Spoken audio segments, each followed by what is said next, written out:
Hello and welcome to Still Got Legs, a Doctor Who Rewatch podcast brought to you by Another Happy Studios.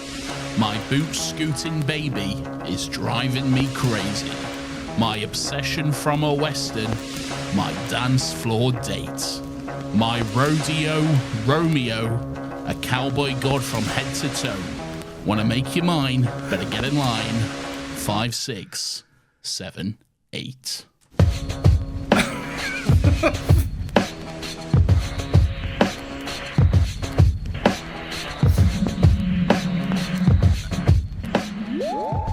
Timing was a little off, but that's okay. Hello, everyone. Welcome to Still Got Legs, a Doctor Who Rewatch podcast, the only one that exists in the world. There are no others, but it's okay. We accept you for who you are. So if you want to go looking for them, we'll support you. Just know that we love you, and this will always be your home. My name is Nathan, and as always, I'm joined by my wonderful companion as we go on this fantastic journey through time and space and rewatch all of Doctor Who. His name is Lawrence. Hello, Lawrence. Hello, Nathan. That felt very amicable. Normally there's a dickhead or a prick or something involved. You are both a dickhead and a prick. No, I spoke too soon. Well, you brought it up. I did. I feel I'm at a disadvantage with these intros because I know that I've locked myself in with puns and I'm happy about it. But you have the control to do some tinkering that I don't, just like that. Do you know what the solution to that is? You're going to tell me to run the show? No, buy a roadcaster. Yeah, but there's so much money. And you've got one, so I wouldn't magically start pressing the buttons on this end anyway. Well, you can just have the buttons on your end. It would still work. I guess. How would it be any different? Well, precisely, which raises the question: why should I then spend way more money if it's not going to change anything? Right now you're complaining about not having the level of control that I do, and I'm saying the solution to that is to make the purchase. Okay, all right. Well, I can't argue with that. That is strong, cold, hard logic. To be fair. There you go. There we go. How are you? How are you doing? Do you know who can fuck off? As long as it's not me, then I'm okay with this. What is this? You can always fuck off, but do you know who else can fuck off? Who? All right. People who present those home workout videos. Okay. Okay. Because I'm trying to be a little bit healthier. Okay. I'm trying to do a little workout here and there. I'm trying to look after myself. Okay. So I'm doing these I'm doing the Apple Fitness Plus at the moment. I'm trying out the Apple Fitness Plus because I got the watch and everything, and it can tell you in real time your heart rate and how much you're fucking dying and everything like that on the screen. So I'm like, might as well, let's try this. But my fucking God, the presenters of these things, it's just some fucking 6'5" ripped Adonis, okay? Yeah. With the biggest smile on his face as he's doing a sideways one-armed plank. And he's like, just keep it up, guys. It's good. You got this. And I'm like, I fucking don't. Okay. I am drenched in sweat, looking like a beached whale who's about to die, okay? And this prick is telling me that it's fine while he's not even breaking a sweat and looking like a gift from God itself, okay? All of them can fuck off. I always remember doing... I used to... I fucking did not keep up with this. I used to do that Couch to 5K app. Have you heard of it? Have you done a 5K? No, never. And have you sat on the couch today? I've sat on the couch today, but I didn't get up on 5K. Well, there you go. So it failed. I hate running. Running is the worst form of cardio ever. No one likes running. Who likes running? I'll get on a little bike. I'll do the bike on the gym bikes. I don't know what they're called. Elliptical? Is that what they're called? I don't fucking know. Okay, we've got to ask this Adonis of yours. I don't own a gym. All right, so... So what's the situation? Are you kind of just pushing... Is it on the telly, you're pushing stuff to the side and you're just having a little... What's the workout? What would I be pushing to the side? I don't know, you might have a little coffee table. I don't have a coffee table. Well, then then I guess you're fine. You don't need to push anything to the side. Yeah, that's what I'm saying. What exercise is it? What's the Adonis making you do? It's just like a high intensity training thing, like a squats and kind of shit. Not squats, but all right, now step to the side. Step to the side. It fucking sucks. Yeah. Yeah. It does. Still though, just one more session and you can look like him. That's what they're selling you. I don't think that's true at all.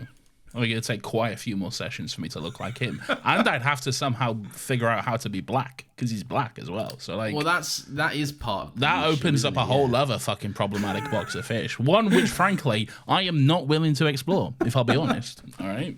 So like, you could change this, Nathan. You could. It would be not very ideal. I don't think I could. I think I'm pretty much set as I am. Really. That's fair. That is very fair. Yeah. Mm-hmm. Oh God, I wasn't expecting that when I asked you how you were. Well, there you go. Life is full of mysteries. It is. It is indeed. What have I been up to? I don't know. I don't care. Oh no! Come on, I have a fun story too. All right, go on. Regale us with your tale. If it's not fun, I will cut you off. All right, but that's not fair because you don't get to decide everyone's taste. Other people could be enjoying it, and you'd have deprived them of a good story. Tell me the fucking tale. Okay. So I'll tell you what. I'll keep it short. I made a makeshift poncho today. All right. Was that you cutting me off, or is that? Is there any more details, or is it just that? It was makeshift out of necessity because it was one of my favourite blankets, and my dog ripped a hole in it when she got a bit overexcited and was running around. Okay. Right? And I'll take blame because I should have clipped her nails, but she has sharper nails right now because I haven't clipped her nails. You need to clip her nails. I know I need to, but this is why it's completely on me. There was no like condemning of the blanket ripping. This was my fault. But the hole was right in the middle of the blanket, so I thought this is sick. So I ripped it a little bit further. And then I put my head through it, and then boom, perfect poncho. Okay, so, okay, all right. And what are you doing with this poncho blanket? I'm wearing it, not right now, but I was going to say, no, you're not. You liar. No, I was wearing it earlier when I was working, but it gets a bit hot in this room, so I've not put it on for the podcast. And like if I need to take it off, then I have to take my headphones off. Then it interrupts the podcast. It's problematic to do all of that. So I've kept it on because I've kept it off because I'm professional. All right. So you just have a poncho now. Well, makeshift one, yeah. But I thought this was quite a good, a positive out of a negative. It was my favourite blanket. It had a hole in it, and now I haven't lost the blanket. I've gained a beautiful poncho. What a lovely story. Thank you for sharing. You're welcome. Oh, Nathan, it's Doctor Who time. I don't know if you know this. Lawrence, I know this. I told you this. I started this podcast. The podcast is called Still Got Legs, and we're up to episode 91. We're looking at A Town Called Mercy, which was Series 7, Episode 3, written by Toby Whithouse, directed by the same director as last week, a Mr. Saul Metzstein. Again, I may be pronouncing that wrong. I probably am, because I am, after all, an idiot. Oh, no, don't put yourself down. I think that's probably about right. A Town Called Mercy, Lawrence.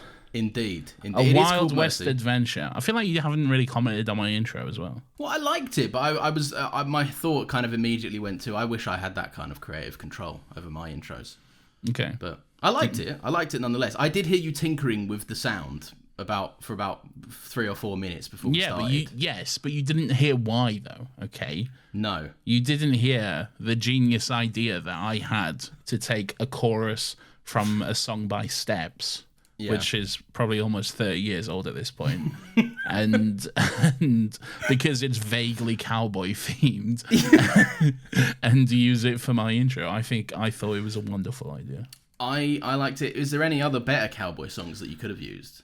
Literally not. I was trying to think of cowboy songs, and the ones I could think of would be like way too deep cuts. Like I was thinking of like Shaken from Red Dead Redemption 2.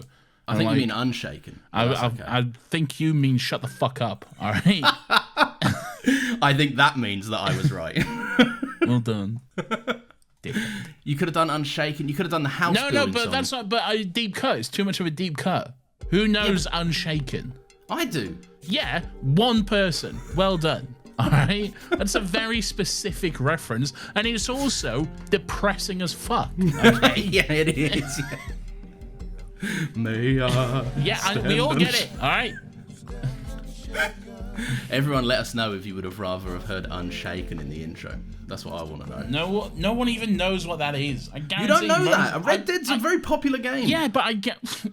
Our audience is mostly gay and autistic, all right? They are not the target demographic for Red Dead Redemption 2. If they've played it, God love them, all right? But come on.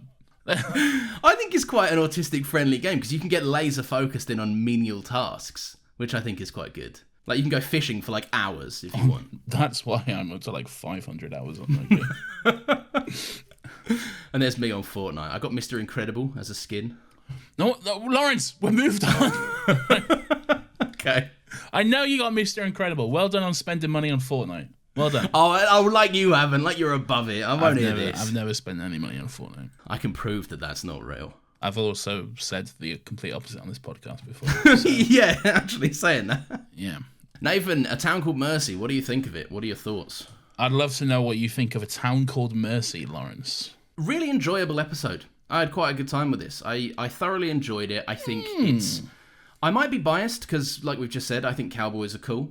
So there is a part of me that will always like a little western. And here he was last week, throwing me the dinosaur bias shade. Okay. Well, I mean, but like I just admitted, I'm biased to this, but I don't have any relation to dinosaurs. Yeah, Plus, well, also, sure, I think... You sure had a lot to say last week, though, didn't you? Cause it kind of sucked. Like, it wasn't great. But no, it's a cool genre. I like that they play into the tropes of the Western. And they also do some pretty interesting exploration of the Doctor. And I think it's... there's parts of it that might be a bit surface level, but for the most part, I appreciate it. And I think it's a fun time. I wish I didn't like it now, so I could, like, throw it back in your face, your bias. But Okay. unfortunately, I also like it, okay? And unfortunately, I also like cowboys, okay? So... that is a shame. But yeah, I like it. It's a fun Western adventure. I like cowboy themed. I like the setting. I think it looks beautiful as an episode. And there's some really fun and deep stuff to explore as well, which of course we will get into. So yeah, We certainly will. Should we get into it now? you know what? I think we should. 13 fucking minutes into this podcast, I think we should probably start off. A bit of preamble. Everyone likes a bit of preamble. I think the preamble gets too much sometimes. I think that's why people switch off. So, Do they switch it off? I have no idea, but I imagine if You have no metrics to support this. No, I don't. It's true, but I just imagine that if people tuned into a Doctor Who podcast, they want to listen to Doctor Who, not two fucking idiots talk about workouts or whatever. Well, no, but here's the genius. When we first started this podcast, we were like half an hour episodes and we got straight into it straight away. So as our preamble gets longer, the audience have got slowly used to it. This is the genius, Nathan. It's the secret genius. You say this is secret genius, but this is the exact reason why our episodes are coming up to 2.5 hours, which we both realise is not the ideal length of an episode at all. Okay. No, it's not. We like a tight 2. That's what we Yes. like. Okay. All right. We And might speaking get there of- today. Because I tell you what, breezy intro. All right, we've been saying the past weeks, like fucking hell, it's been a running joke. We can't get to the title sequence before the fucking ads break. Okay, we might do it today because it's like a brisk fucking like 20 seconds, and then we're up to the titles. All right. It's pretty speedy. It is very Yeah. quickly. Yeah. All right. Where do we start? Where are we going in from? Okay, so I see you don't have your notes then. I've got my notes. I just know that you haven't for a while. No, I've so- got mine, and I'm happy to let us know that there's a narration by some lovely old American lady, Lawrence. You won't know this because you don't have your notes. Oh no!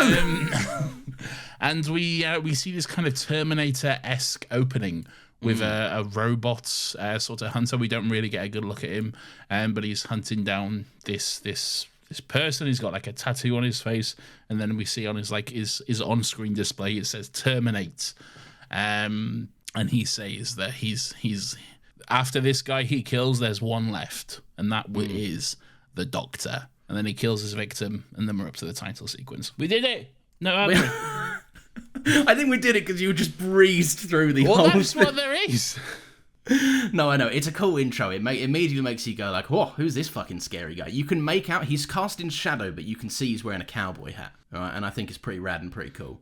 Maybe out of place, given that he's not in this kind of western town just yet. But Is he still not? looks cool. Is he not? No, he's on a different planet, isn't he? Surely.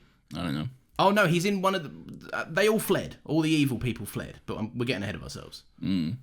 So he might be on another planet's version of a western town. You don't know. He might be on this planet. He might be. In another... just the town over. They've all fled to like the same kind of state. Maybe. I don't know. We don't know. That's true. Yeah, cool transition into this thing because he does the Terminator fucking hand cannon and it kind of goes straight into the title sequence from there. It's a cool little smooth transition. Now, famously, you never pay attention to the title sequence. Okay. Okay, yeah. Did you pay attention to the title sequence this week? Did anything different happen in it? Well, yeah, I've told you there's a different logo for every episode this week, for this season. I can't recall what the logo was. Please refresh me. Okay. I was watching, but like it just didn't stick out to me. It didn't have like a little cowboy hat animated onto it, all right? I didn't see any glaring differences. It was made of wood. Was it made of wood? It was made of wood, Lawrence. I know that. I just told you that. I held up a sign that said it was made of wood. I'm going to fucking kill you for real. I'm going to shoot you with a gun, all right? A hand cannon gun. You're No, going to terminate me. just a real gun that I have right now, okay? You're not licensed to carry. Put that down. I don't care. I'm going to shoot you for real. To be fair, even if I disarmed you of that gun, you still have 2 more, courtesy of your Adonis and your workout. So... The scowl I'm receiving. I thought that was funny, and I think other people might be laughing too. You make it really hard for me to be nice to you sometimes. It shouldn't be hard, Nathan. You should just naturally be kind. No, right? it's hard. Okay. All right, so what happens after the sting? Where do we open up? What do you mean what happened? You haven't told anyone anything what happens yet. You tell us what happens.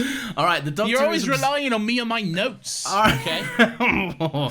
The doctor is observing a town called Mercy. There are 81 residents inside, and Amy and Rory are there too. They're alongside with him. Amy questions because there's a lump of kind of stones and wood that are kind of creating this border around the entrance. I can't to get the a town. word in edgeways here. Well, you asked, and I'm proving my notes are here, okay? I'm going through the whole episode, it seems. That's how we got to keep it under 2 hours. This is the smartest play. I'll let you go then. It's like a relay. I'll just tap you when I need you to continue. No, I'll let you go. You carry on. Amy questions the lump of stones and wood, but after a quick scan of the Sonic, the doctor determines that there's nothing too kind of out of the ordinary. They're just stones and lumps of wood, which I thought was quite funny.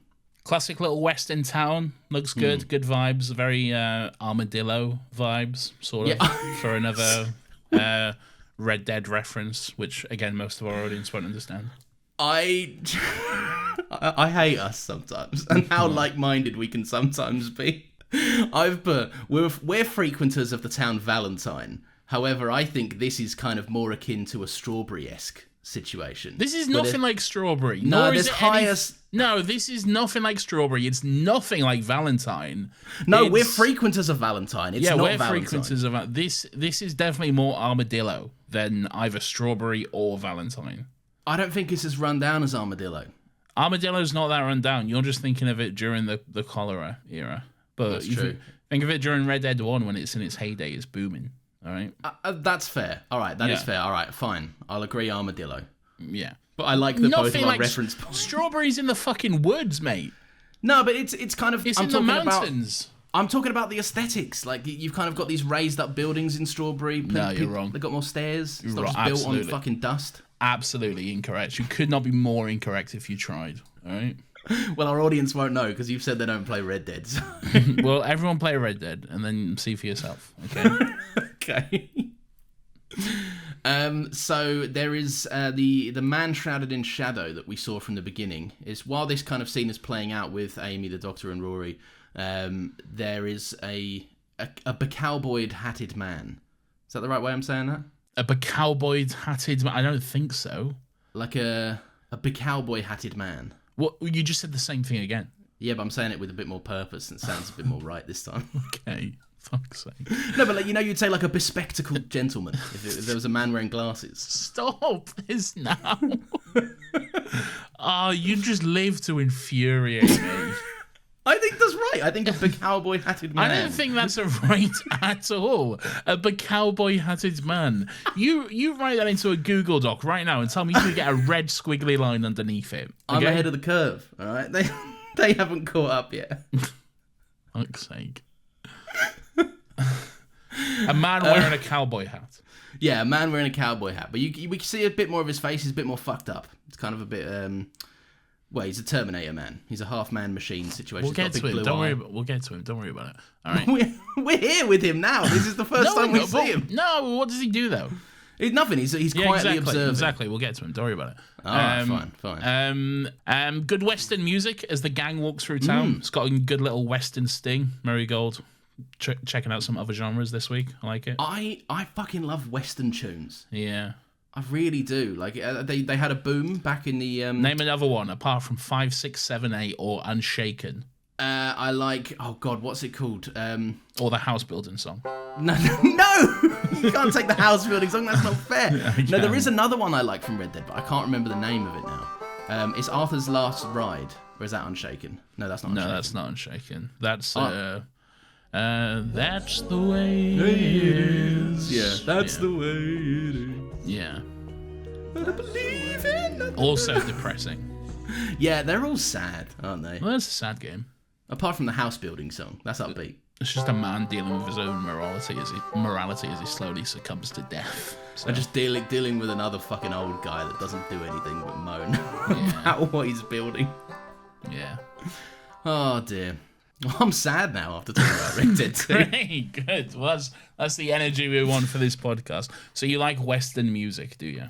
I do like Western music, and I like Murray Gold. So when they merge together like this, it's fun. We get a new flavour of it, which is nice. Yeah, I like it too.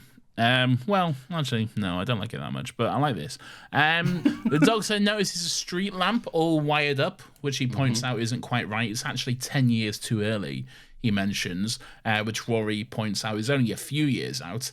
And the Doctor then says, that's what you said when you left your phone charger in Henry VIII's ensuite, okay? Now you laugh, Lawrence, okay? You sit there and you chuckle and you say, ha ha ha, what an amusing joke, which has absolutely no lasting impact or side effects on Doctor Who. And I say, wrong, okay? Oh, okay. I say I call you out for your ignorance, good sir. All right. Okay? Because this exact line is what leads me to my theory, okay, which is that this episode, okay, this series 7 is slightly told out of sequence, okay, and this episode takes place halfway through next week's episode, okay? Right, okay. And that's all I'll say on the matter until next week. Is there a scene next week where Shut Rory's up, like... Shut up. That's all I'll say on the matter until next week. All right, fine. A bit of sizzle. Kind of already just kind of laid it out bare, but it's fine. No, I answered or asked no further questions. Okay. All right, fine. That's all I'll say until next week. I'm excited to hear your theories. I'm excited for you to get your tinfoil hat on. I just said the theory. I just said the theory. But like to give me all the founding evidence next week. I want to see it laid bare. Well, it's pretty obvious. You'll see it when it comes up. For fuck's sake. There's keep out signs which Rory's apprehensive of, but the Doctor's just like, it's fine. And the townsfolk start to stare at them as they're walking through, talking about phone chargers and such. That's before we've already done that. Yeah, but I'm kind of... You see how I weaved it back in? Yeah, but you shouldn't. So if you miss things, I just have to go, I'll suck shit. Fuck me, I guess. And what I missed was there was a keep out sign. It's fun little character beats. How a keep out sign is a character beat? No, the fact that Rory's like, I don't know, and he's like, don't worry about it. It's fun. Great. I'm glad we could include that. That was a great time. Maybe my notes are too detailed. Is that what's been happening? I mean... I don't know if that's true. No, not detailed necessarily, but I write down a lot of things that happen. Okay. You didn't know about the keep out signs. That's all I'm saying. I did. I just thought, in the grand scheme of things, is it a huge talking point that there's a keep out sign? I could be wrong, Maybe our audience is frothing at the bit to hear about the keep out sign, okay? And if that's the case, I'll gladly hold my hands up and say I was wrong, okay? Okay, all right, fine. All right? I'm a man of honour, if nothing else, all right? Please do so then. Because they all just text me and said that they prefer it when they hear every detail, yeah. How's that true, Lawrence? You never even show up in Discord unless it's the movie channel, all right? Incorrect. I was there having a good knees up the other day. I was having a good time. No one cares. All right.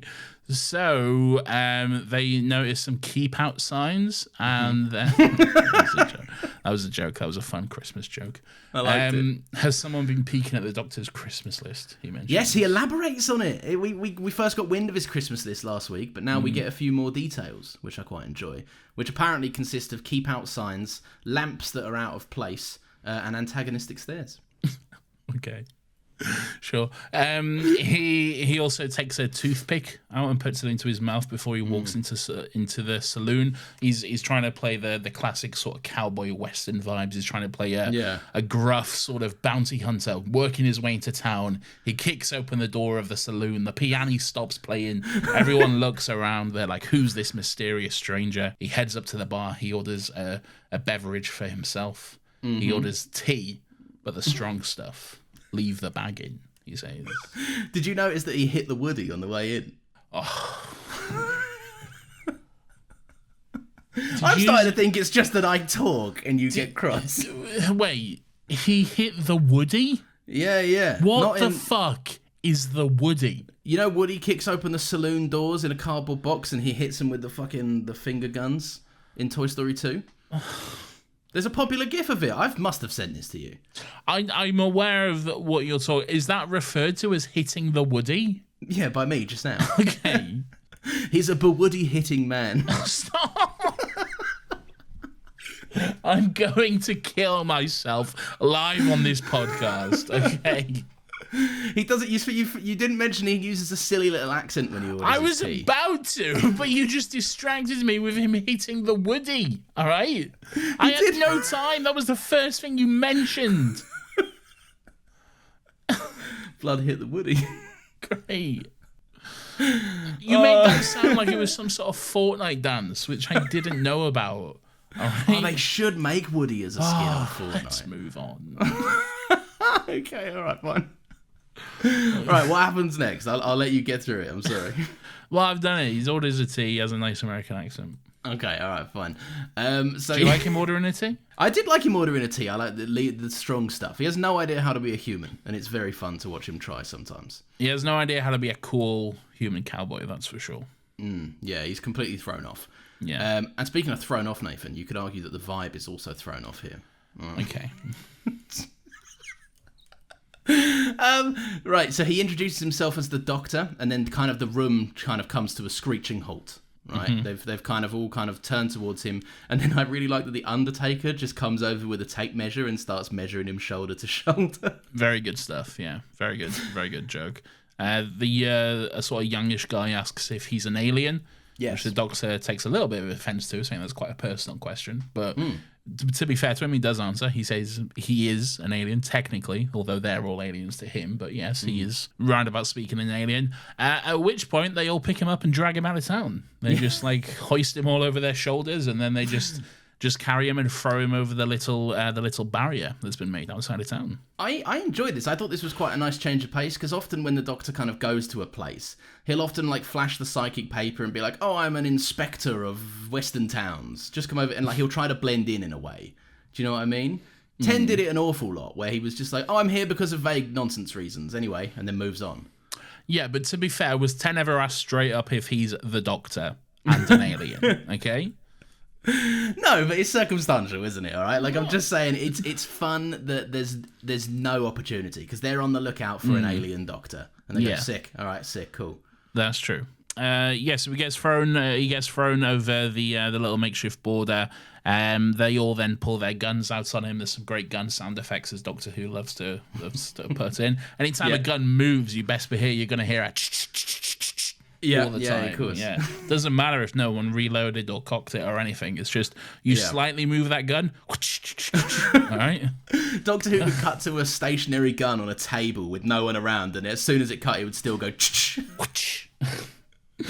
But they've thrown him over the ledge, so a big old cowboy starts to teleport in. This Terminator cowboy that we've gotten glimpses of. A cowboy robot. A cowboy robot, indeed. So he's phasing in and out, and I like that the Doctor kind of immediately turns back and is like, "Oh, can I?" And again, we hear a million more gun sound effects as they kind of hold him back to it. All except one man, Nathan. One brave soul. The Marshal shows up and tells the Doctor to get back over the barrier, which he does, and then the cowboy robot disappears reluctantly. He's like, "Oh, I've been thwarted again by this line of wood and stones. I curse this line. Curse this line of wood and stones that I made. And I'm able to cross at any point. Curse my hubris of wood and stones."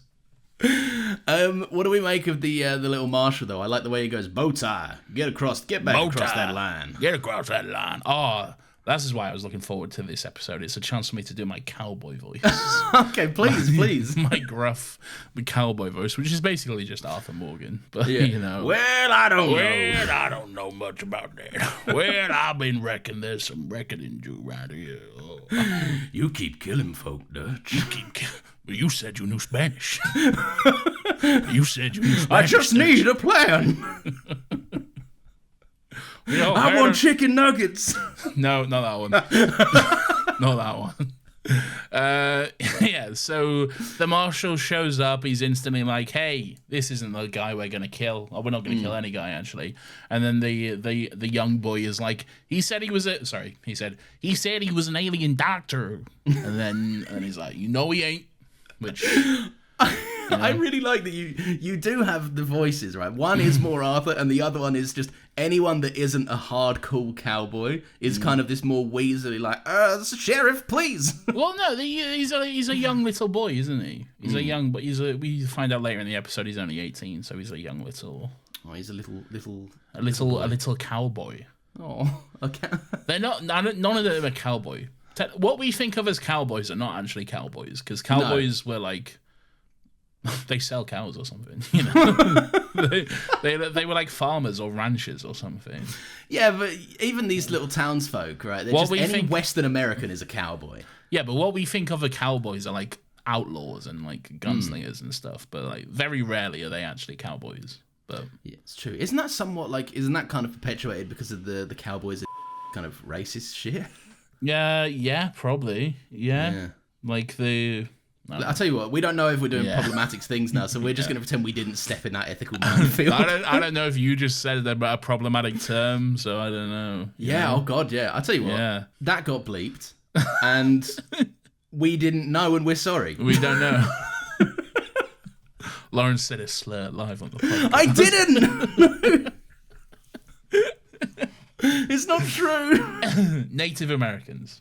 There we go. Yes, I mean, I know that. I'm just saying that's what... No, I'm educating you, Lawrence. Okay, do better, okay? For fuck's sake. American listeners, we have a few American listeners. Let us know. Are we cancelled? Yeah, please. Can you say cowboy over there? That's what I said. Nathan said the other thing. Shut up. Where are we? Yes, so the marshal, who we find out is named Isaac, tells us the gunslinger, which is what the cowboy robot is called. Yes. He showed up about 3 weeks back, and they've pretty much been prisoners ever since. No supply wagons can come to town, no reinforcements or anything. And then he like hands the doctor a Stetson, a hat, and he shows him like the bullet hole in it, and he's like, "Hey, the gunslinger, he did this to the last guy who tried to come into town or whatever, who crossed the barrier." And the doctor gets very offended by the idea of the gunslinger shooting someone's hat. Blood clearly has River Song PTSD from all the hat shoots she did. Both his fez and his Stetson, rest in peace. I didn't think about that. Yeah, he's got baggage with this kind of stuff, hasn't he? He's cross about it. Where is this poor victim? I'll find him a new hat. James Corden's got plenty from Chinese Alan Stag Do. It wasn't Chinese Alan. So yeah, I quite like that we're still kind of in this kind of confusion bubble amongst the characters, that the Doctor still believes that he's the Doctor, the alien Doctor that they're kind of looking for. Well, not for long. Well, no, not for long. But I like that Amy kind of goes, "We didn't even know we'd be here. Like, how would they know that you were going to be here?" And it's revealed that they were shooting for Mexico, but Rory's gotten toast crumbs over the console. Great. Classic Rory. I want to know how toast crumbs caused this big of a detour. Well, I don't know. Maybe someone was cleaning it up. Was it really the toast crumbs, though, or was it the TARDIS just being like, hey, you know, you taking you where you need to go? Again, you got to go help this robot. I like this aspect of the TARDIS, but I feel like it's now just going to be widely used as like, but the Doctor needed to be here. Well, it's literally never mentioned again, but in terms of headcanons, sure. That's true. So, do you like a Sherlock moment that happens? Ooh, do tell. So there's a Sherlock moment where the Doctor himself Sherlock's a conclusion. And he kind is that I don't think we can call just coming to a conclusion based on the evidence a Sherlock moment. Okay. No, but I can't remember exactly what he says, but he does deduce some things that are a bit nonsense, right? I can't remember exactly what he said. I didn't write it down, but he discerns that there is an alien doctor kind of sat under a bunch of clothes in the corner. He doesn't discern that he's sat under a bunch of clothes in the corner. He then reveals himself to be sat under a bunch of clothes in the corner. Okay. Yeah, but then the doctor sees it and deduces it and goes, I know this. No, I think this is just someone coming to a conclusion based on the logical evidence that has been put to them. Okay, and we already know the doctor's smart anyway. Okay, so like, fine. I don't think it's a Sherlock moment. Okay, all right, fine. Yeah. It seems that you have come to a Sherlock conclusion that it is not a Sherlock moment. I've deducted it. Anyway, where am I in my notes? Pete's here. Pete is here. Hold on. Speaking of James Corden. So Isaac mentions that the gunslinger is looking for an alien doctor. Yes, the doctor quickly puts it together, like you say. So he has to meet the alien doctor in question. This is when Pete reveals himself. Yes. He says, "Good afternoon, my name is Carla Jex. I'm the doctor." He's got like a little monocle and a little bowler hat sort of situation going on. He's got a little a Mike Tyson face tattoo as well going on. Oh my god, yeah, that's accurate. Yeah. Bit of fun. Well, look, for all intents and purposes, we do this. He's going to be called Pete through the show. I'll be honest, I've gone back and forth between sort of serious heartwarming moments. I've referred to him as Jex or Carla Jex or something, and then other times it's just Pete. Okay, so. All right, fair enough. Pete or Jex is this guy. All right. Yeah, that's what it is. That's the glossary for this episode. All right. We should start making glossaries, shouldn't we? Up top, we just took too many niche British references to little tiny character actors. For anyone who doesn't know, he plays Pete in Gavin and Stacey. All right. Yeah. But you'll be familiar with Gavin and Stacey from such references as Chinese Alan Stag do, and Smithy. Yeah, and Smithy, which we committed to for 2 episodes now. And there'll be more to come. There will be more to come. Is there? Do we get Bryn at any point? Sure, he must have shown up once. He seems like the type of thing Rob Brydon would do. Off the top of my head, I can't think of it. He might have been an alien robot voice or something. No, I'd know. We definitely do get more to come, though. Okay, all right. Some pretty soon. Some this year. Okay, all right. Well, we'll find out. So the doctor, I quite like that the doctor loves Pete straight away. He kind of warms to him almost immediately, which is quite fun. They reveal that the Carla is a smart race or something. One of the most ingenious species in the galaxy, the doctor says. They can wrestle together a spaceship out of whatever, just some junk, basically. Smart race. Yeah. Isaac mentions that since Pete arrived a few years ago, he managed to cure an outbreak of cholera in the town. And he also rigged together some heating and lighting using his ship and as a generator, which explains the wired up street lamp from earlier. Yeah, I do like that. It's kind of already. He explains that his ship is kind of fucked up. But yeah, then you kind of looking at it in retrospective, you can kind of be like, then how's it working? How's it powering these things? He does say yes. His ship was quite badly damaged upon impact. Maybe we shall revisit that shortly. Potentially. Isaac explains why he's keeping him here, and I quite like this moment. He says, "America is the land of second chances. We call this town Mercy for a reason." And I just really like the Marshal as a character. He seems like just a genuinely good person. He's someone who he doesn't care about your past. He doesn't care what you may or may not have done and what crimes you've been accused of or anything. If you're here and you're helping people and you're doing good, that's all he cares about. He cares about what you're doing, not what you've done. And I like that. That's very sweet. And he's a nice person, which I like. I agree. I think as well, for an episode that kind of deals in the moral character of several characters, it's interesting to have someone that's pretty clear-cut good. Yeah, definitely. So that you can kind of use them as the benchmark to be like, well, someone's acting a little bit suspiciously out of character here. And that's why he refuses to give up Pete to the gunslinger, but the rest of the town, they're not quite in agreement on that. They're all angry. They are. I really like that they kind of they show that Pete is quite sympathetic to the town's reasonings as well. He's like, I completely get it. They're scared for their lives. They don't want to starve to death because obviously shipments can't come in and out and everything else. Yeah. So I like that they immediately build Pete up as this kind of this guy that you go, you want the Doctor to help him. You want the Doctor to save him and kind of escort him safely elsewhere. Do you remember? Do you remember that episode of Gavin and Stacey? I think it's the Christmas special, the first one, where like, is it Dave? Dave like is gonna have like, I can't remember exactly what, but they're all a bit drunk, and Dave's gonna have a fight with Pete or something. Yes. And Dave goes like, "Come on then," and Pete just goes, "Come on then." Fucking kills me every time. If you are like a kind of not a British listener, right, and you haven't really heard or not familiar with Gavin and Stacey, I promise you, to understand our culture, this is the quickest way. Yeah, right? Watch Gavin and Stacey. You might not understand a lot of it, but it's good. They dedicate lengthy sequences to discussing motorways, and it's the most accurate shit you've ever seen. I cannot tell you how many times I've been a part of that conversation. Oh god! My line always goes to they talk about that they go, can I ask you a personal question? Where did you get those oven gloves? And then they start talking about the burns on the wrist. I go, that's tea towels, mate. That's tea. And they're like, tea towels now. Anyway, Nathan, under 2 hours. All right, under 2 hours. That's true. It's true. So the Doctor quickly comes up with a plan. He says, right, I'll just pop out. I'll get the TARDIS, bring it back here, get everyone to safety. Bob's your uncle, family's your off we go. And Amy's like, whoa, you've grown up. And he's like, yeah.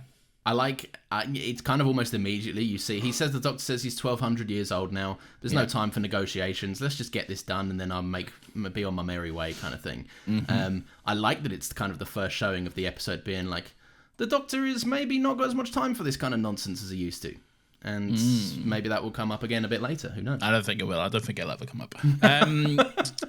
So then the plan's kind of in action. We see Marshall and Rory running through the desert, the surrounding land. The Marshall is sort of dressed up in Pete's clothes. He's got the little bowler hat and the jacket on and stuff. We see the Doctor going to borrow a horse from the town preacher.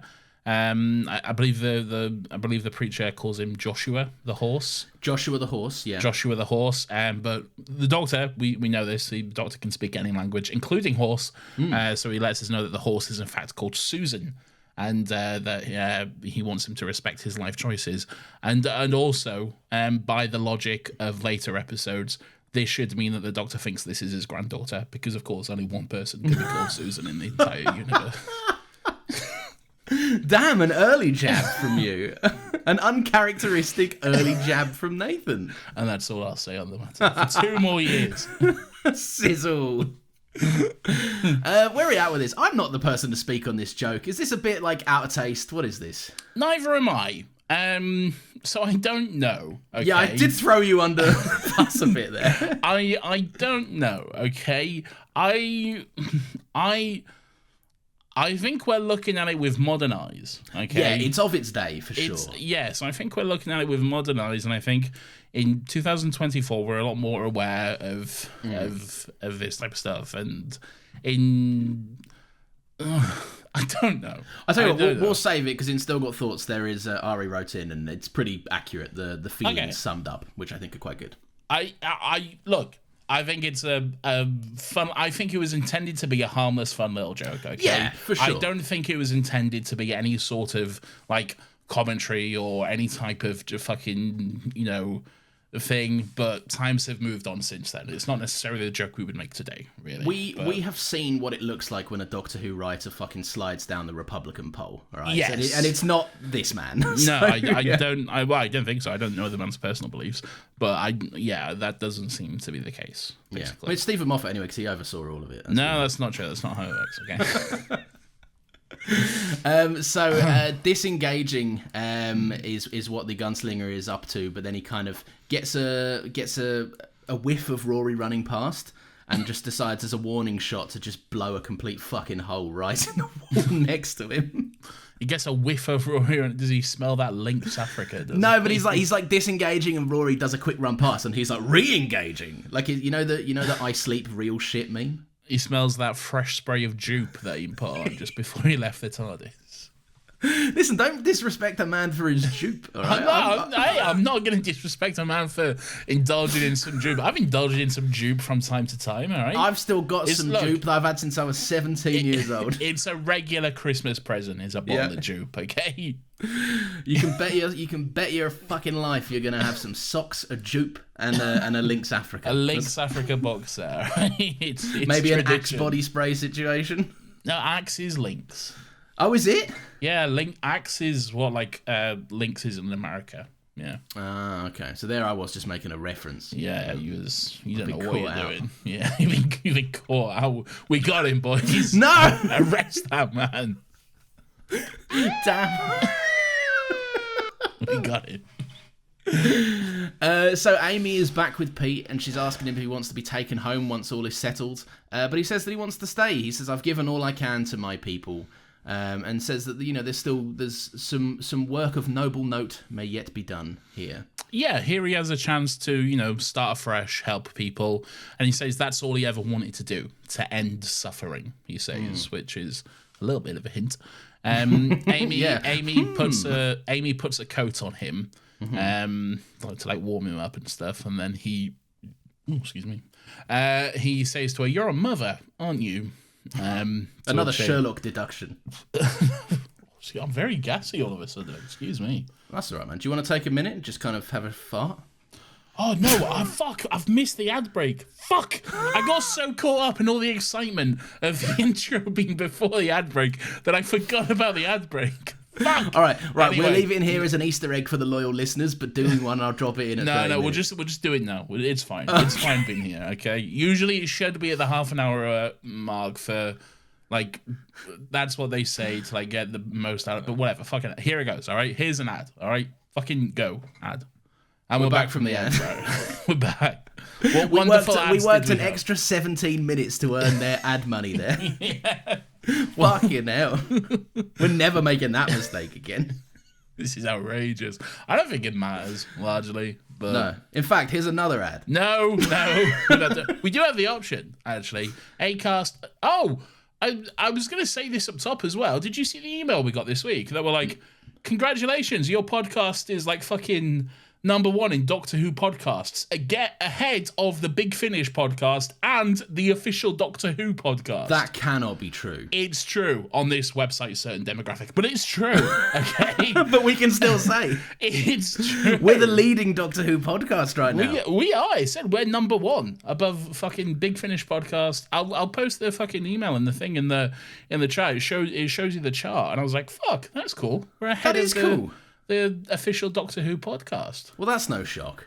I think it's for this week only, and to be fair, the Doctor Who podcast hasn't uploaded in a couple of months. But and we've just edged them out as well. and we've I bet. just beat them as well. But hey, we're officially bigger than the Doctor Who official podcast. There we go. And So while there we're you tooting go, our own Russell. horns, Hire us. All right? yeah, exactly. The people know what they want. They have voted with their downloads. Okay? Exactly. And we're ahead of Big Finish as well. Fucking Yeah, Jackie Tyler and the 8th Doctor hosting that podcast.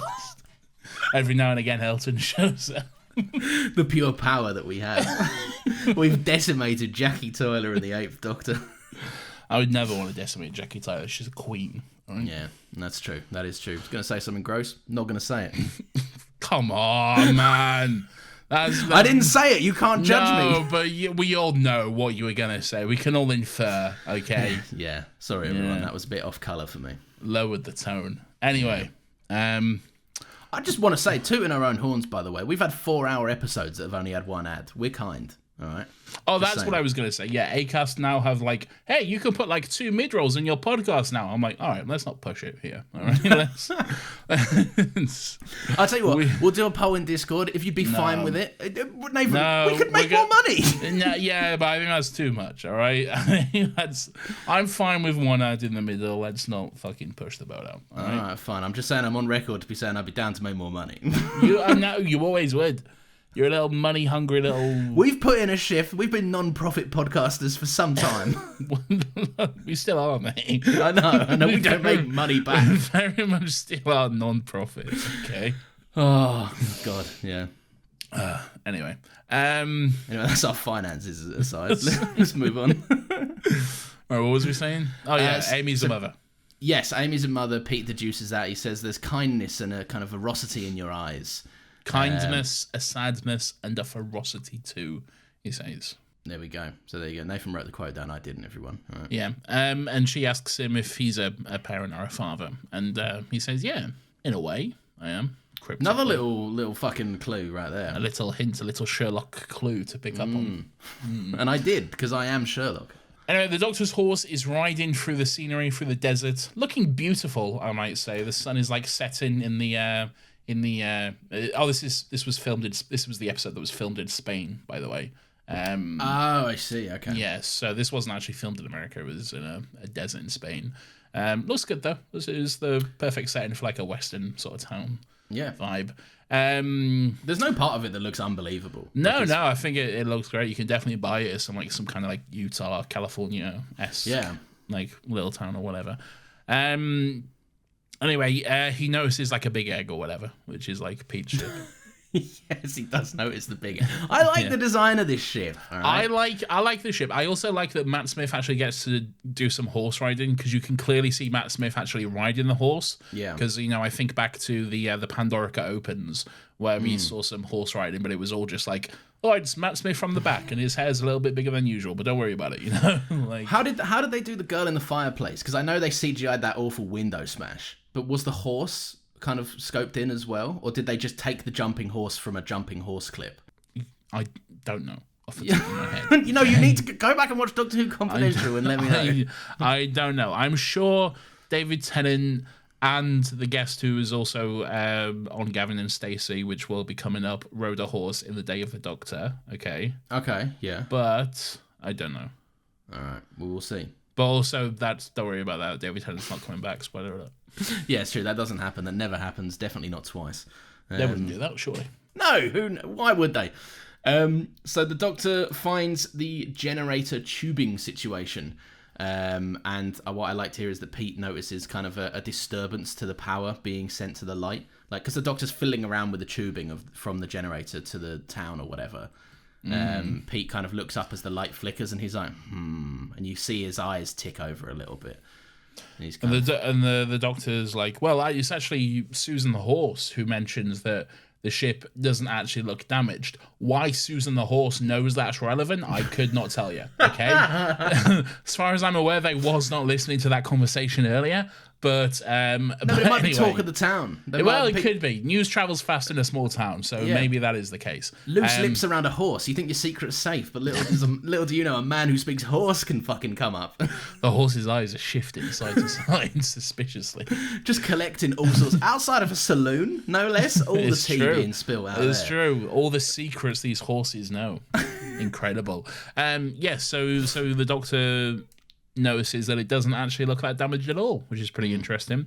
And then there's a fun little montage of him trying to get access to the ship. I like it. There's a few little smash edits. He's like jumping on it. He kind of slaps it at one point. And he takes his hat off and just like hits it with his hat at one point, which I like. Bit of fun. It's fun. It does set off. Oh, he figures out eventually that he can open it with his sonic. Which why he didn't immediately go to his magical device, which opens any door, I don't know. But hey, if it means we get that fun little montage, then sure, why not? I liked it, but yes, he should have reached for that sonic sooner, or maybe he shouldn't have, because it does set off a big old alarm. Sets off. Well, he also uses his magical wand, which can stop any sort of countdown as well, So, but he just what I like about it is he uses the sonic, but then he just uses it harder. And just sort of points more dramatically at it, and then it works. You can practically see his thumb tense a little bit on the button, and he goes, it's good stuff. That's how the sonic works, and we all love it. And of course, I'm not stalling. Oi, don't diss the Sonic! Very nice. Very bit good. Bit of fun.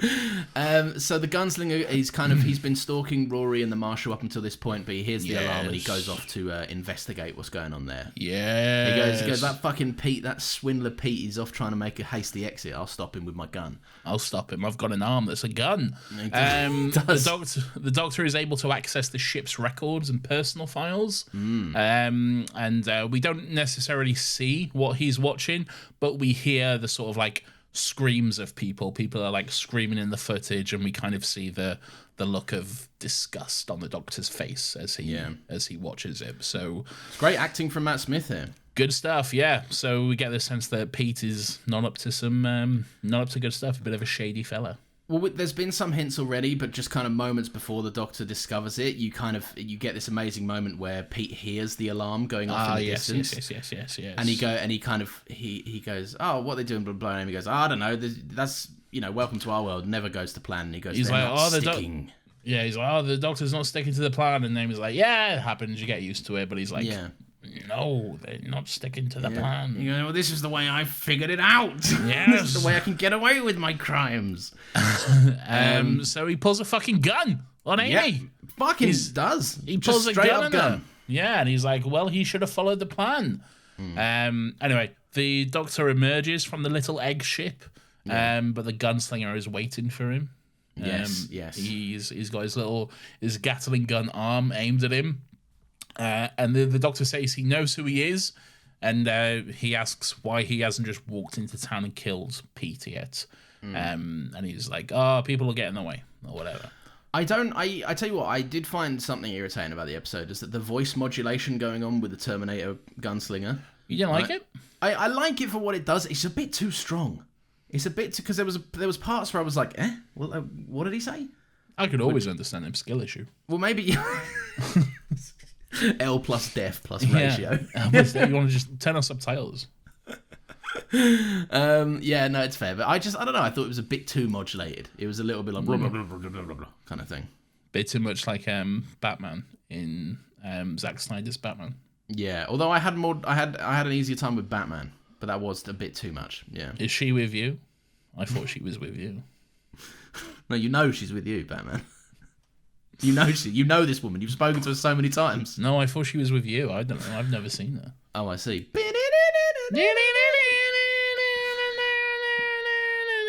Do we make too many references? Probably. Yeah. Anyway, the Doctor says that the gunslinger deserves justice and that they can put Pete on trial. And the gunslinger replies with, when he starts killing your people, you can use your justice.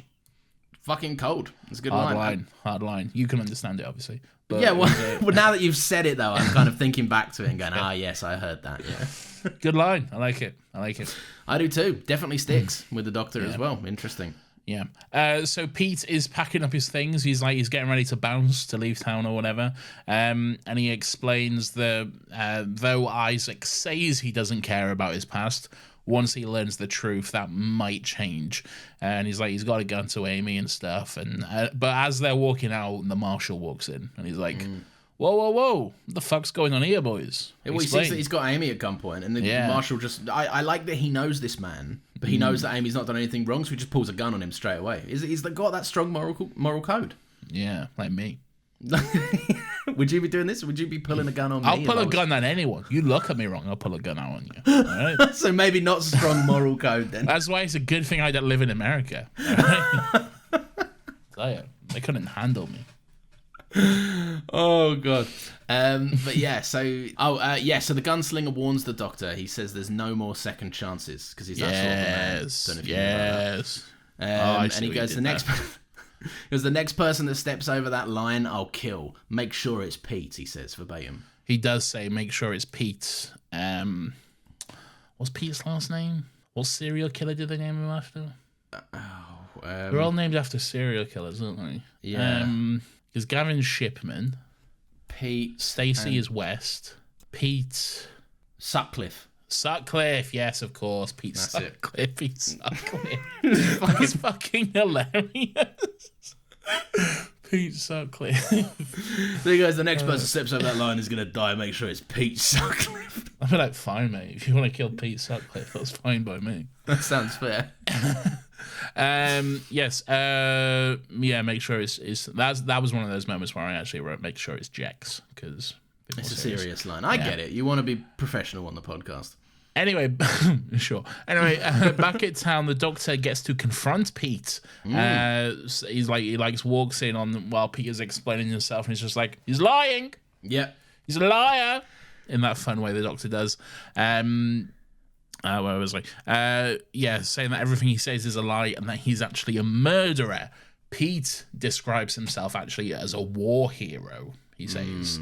Don't know about that one, Chief. Yeah, I don't know. It depends on who you ask, I guess. Doctor explains that the gunslinger is a cyborg, a person who was experimented on and tortured by Pete and his colleagues, and turned into a weapon, essentially, for their planet. Did you miss the part where Matt Smith screams in his face to sit down in a chair? No, I didn't. No. No, oh, okay. I must have just took my headphones off for 30 seconds while you said it. I just didn't think it was relevant, Lawrence. Okay. It's fucking well relevant. He gets proper screamy in his face. I think that's relevant. Yeah. All right. Well, tell us all about it then. Well, I've already done it now. Well, I don't want to intrude. Tell us all about it in intricate detail, so let's hear all about this scream. Okay, so it probably takes about 2 steps forward, kind of gets inches away from his face, and he goes, sit down. And it's good. Like that. He goes, sit down. Sit down. Calm down. Calm down. Okay. It's me. Shut up, idiot.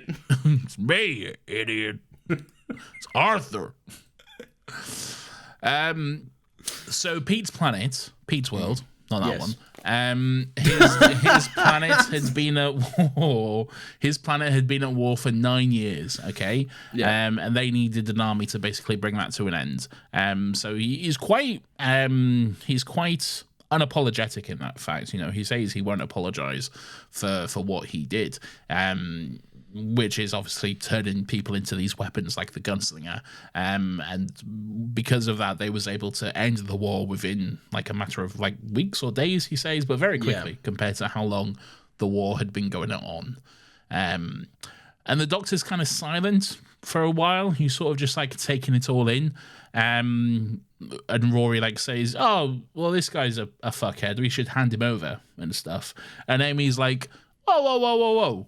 I don't know about that one, Chief. All right, that's not what we do. That's not how we operate. Doctor, tell him. And the Doctor's like, yeah, sure, whatever Amy said. Not listening, really. Not listening, but I love the fact that he has that much faith in Amy that he just knows that she probably made the right call in that scenario. I think that's a nice moment. And she did, but he didn't.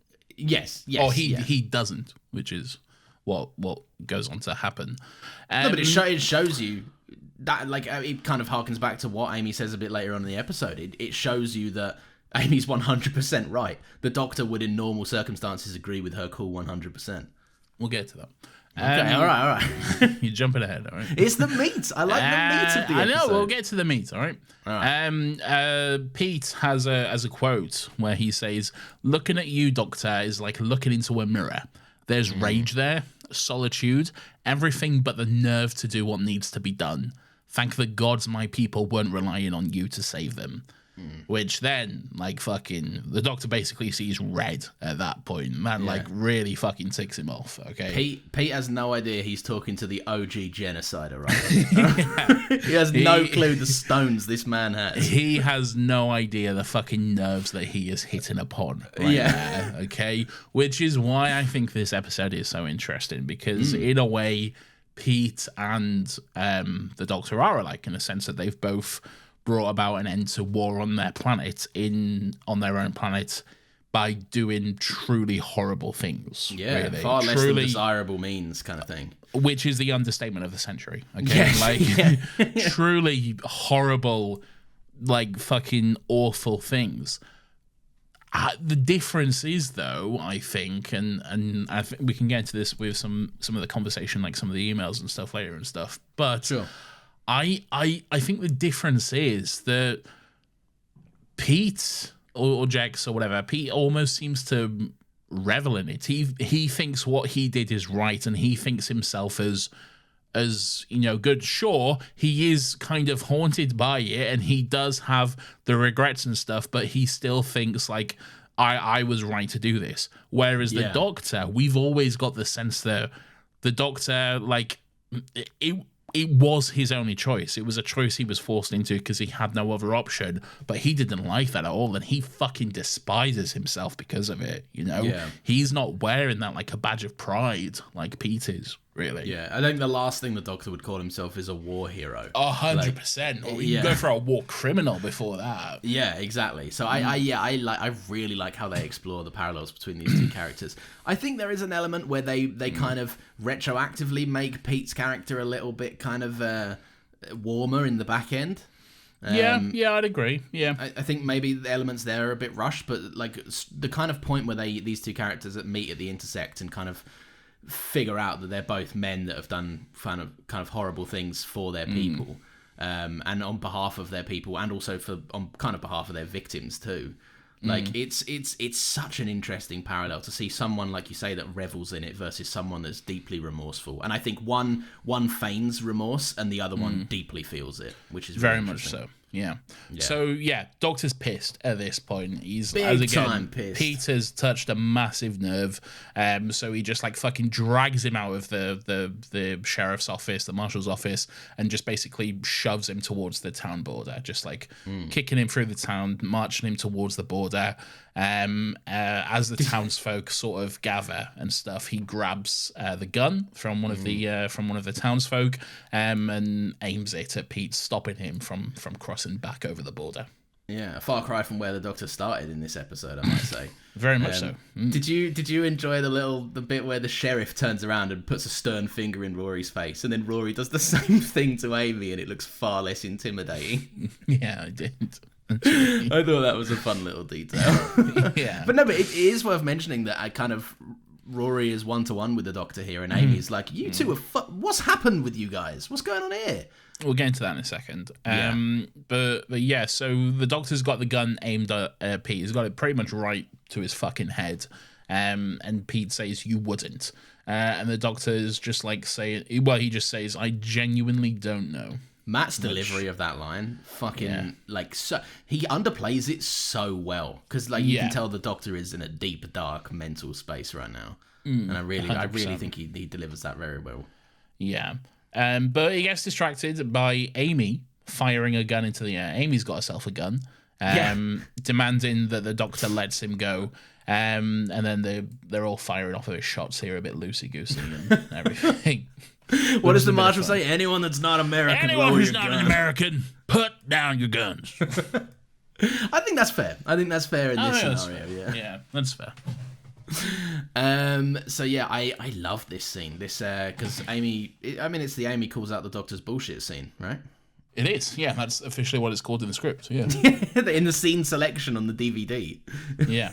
So the Doctor says that Jex has to answer for his crimes, and Amy calls him out for this, saying this isn't how they operate, and he knows it. I really like the moment where she goes, "You've clearly been taking stupid lessons since we last saw you," which is good fun. It's not quite the burn, but she's got the moral high ground, so it works. She does. But yeah, the Doctor's like kind of in this mindset where he's like, "But I've done this before. I've stopped and I've showed mercy, and what's happened? People have died. Innocent people have died time and time again." The actual quote I have here, if you don't mind, Lawrence. Oh, no, please. He says, where is the quote? Oh, ho, ho. Talk a big game. Lawrence, here, I have the quote, actually, if you don't mind. Oh, please. He says, but they keep coming back, don't you see? Every time I negotiate, I try to understand. Well, not today. No. Today, I honour the victims first. The Masters, the Daleks, all the people who died because of my mercy. Ooh, Master. You gussied that up a little bit there as well. Laurence Olivier over here performing. I've done a bit of acting, all right? No, we've all done a bit of acting. I'm just saying that was a bit of colour there. I enjoyed that.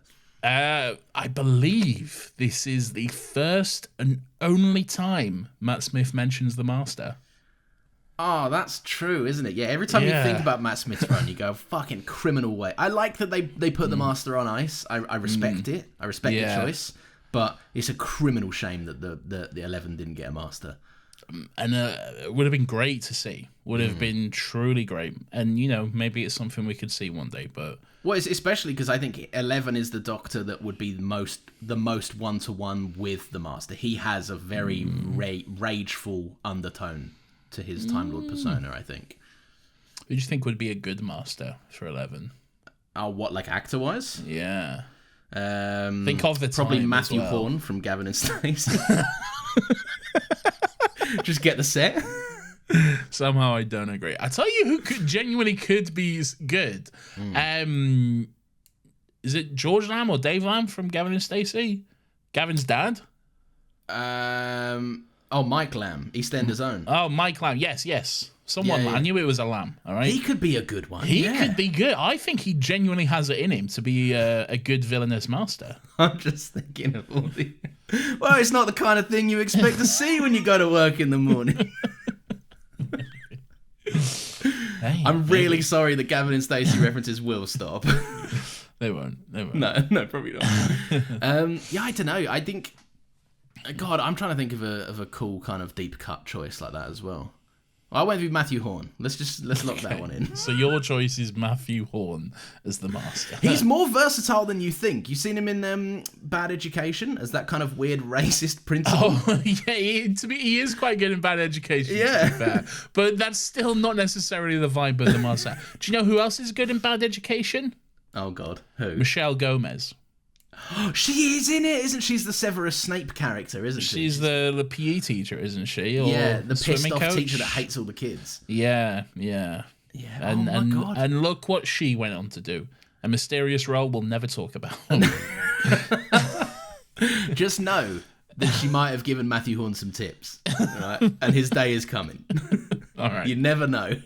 We'll see. You're right. I like the way that the Doctor kind of goes on this rant about like honouring the victims first. Yes. And Amy has an amazing line saying, "When did killing someone become an option?"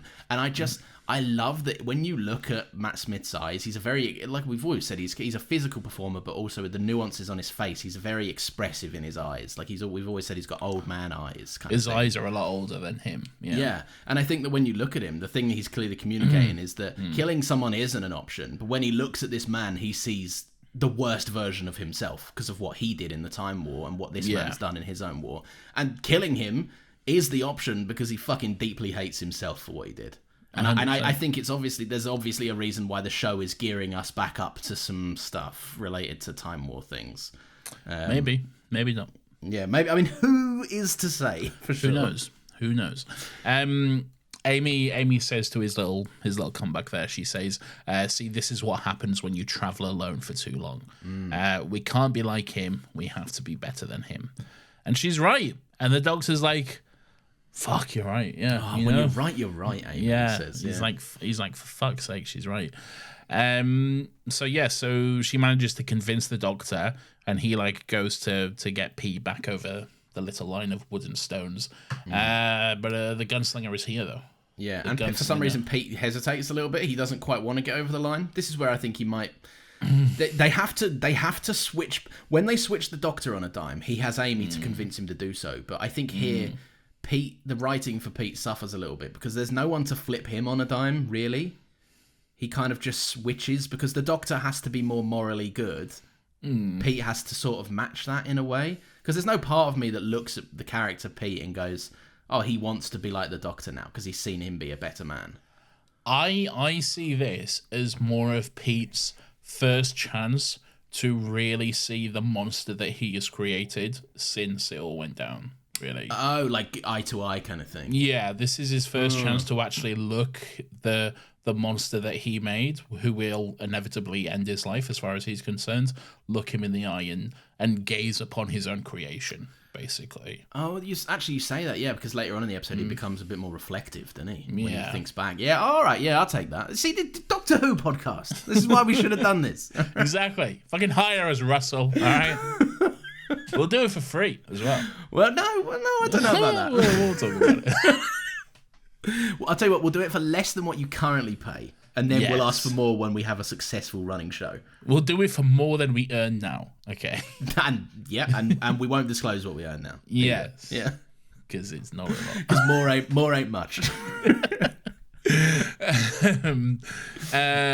So what happens here? What happens here is I put 2 ads on the podcast. Shut up, we've already done that, all right? No. So he tells Pete, the gunslinger that is, he tells Pete to make peace with his gods, and then goes to shoot. But at the last second, the marshal comes in, pushes Pete out of the way, and takes the I said that it's not really a bullet, the blaster ball, whatever. He takes the shot for himself, and basically kicks him. I thought you were about to say he takes the L for a second. No. He gets a nice little scene with the doctor though, as he succumbs to his death. He tells the doctor to protect Jex and his town. He tells them they're both good. He tells the doctor that they're both good men. They just forget it sometimes. And then he puts his martial badge in the doctor's hands before he passes away. Rest in peace to a true king, I say. A true king indeed. I like the sentiment here, but I do think this is where the comparison gets a little underbaked. I know what the episode's doing and I appreciate it, but I don't think you can look at this specific point. You can't look at Pete and the Doctor and go, you good boys, you mean well. Do you know what I mean? Because I think one means a hell of a lot more well than the other. But does Pete not mean well in his actions with the town though? In everything he's done since he showed up and helped out the town, has he hurt anyone in the town? Has he thrown them under the bus at any point? Has he but willingly said kill them, not me at any point? Well, I'll tell you what, we can have this conversation in a minute because the Doctor and Pete also have this conversation about All right, parents. well, there we go. We'll save the gold, all right? You got to listen a little bit longer, maybe an ad as well. No, there's no more ads, all right, until the end, all right? There's ads at the end. It's an ad sandwich. There's the 2 bread ads and then there's the filling ad. Yes, yeah. Sometimes you might want a meatier sandwich in the future. No one wants a meatier sandwich, Lawrence, all right? They can skip it, all right? You're turning into a little Scrooge, you are, with these ads. I'm insidious, Nathan. Fucking hell. All right, so the gunslinger says that they have until noon tomorrow before he will come into the town and kill them all if they don't give him Pete, Jex, basically. Yeah. And then Amy says, "Oh my God, you're the marshal." Oh, we are fucked. Oh, fuck. And the doctor just says, "Yeah, and you're the deputy." Yeah. It's pretty fun. I like that he made Amy his deputy. I mean, it weren't going to be Rory, was it? No, like, it was even though never gonna be Rory is the Rory. one that was like fully aligned with him for the whole episode. My next note is the moment where Rory is again the butt of the joke. I love which is this. A bit funny. Is when they're back in the marshal's office later that night, and the town preacher walks into the office. Yeah. And he goes like, "Marshal," as like a hello, and then to Amy he goes, "Ma'am," and then to Rory he just goes, "Feller," I guess. And Rory just has this like, oh for fuck's sake, this like offended look on his face, which is so funny. He's used to it by now, isn't he? Yeah. He's the ironically, there's a married couple, yet he's the third wheel. Like that's just the way it goes with Rory. Bless him. Good stuff. Oh, good stuff indeed. So he says, yeah, the eye roll was really funny that Rory did. So the town preacher, he comes in, he goes, "You might want to come outside," and then he says he should probably buckle himself into a gun belt and a Stetson as well while he's at it. Yeah. Good doctor look. What do we think? Good doctor look, yeah. I enjoy the gun belt, and I enjoy the way Matt Smith plays it because he really gets into the role of this martial character. You can tell both he and the doctor are really like, it's a serious situation and shit, and he's got shit to do, but at the same time he's enjoying cosplaying a cowboy. Right? Isn't he? Because he like walks out, he's got his hands on the gun belt, he's doing a little cowboy pose and stuff. He's like, he's having fun with it. He's having a good time. And up until this point, I think you can only really get this with the doctors that we've had with the 11 so far. 9 was too self-serious for this. He'd have just gone out and shot someone or something. Like he'd have dealt with it way quicker than this. He wouldn't have faffed around. This was a 9th Doctor story. This episode would be over immediately. I feel like we've seen what it looks like when Ten half commits to an era-appropriate look. He does his hair, but then goes, "Oh, I can't get out my suit. I look too sexy in it." All right. Especially if it's this beautiful blue suit. Oh, no, we're done with this. We're past this era.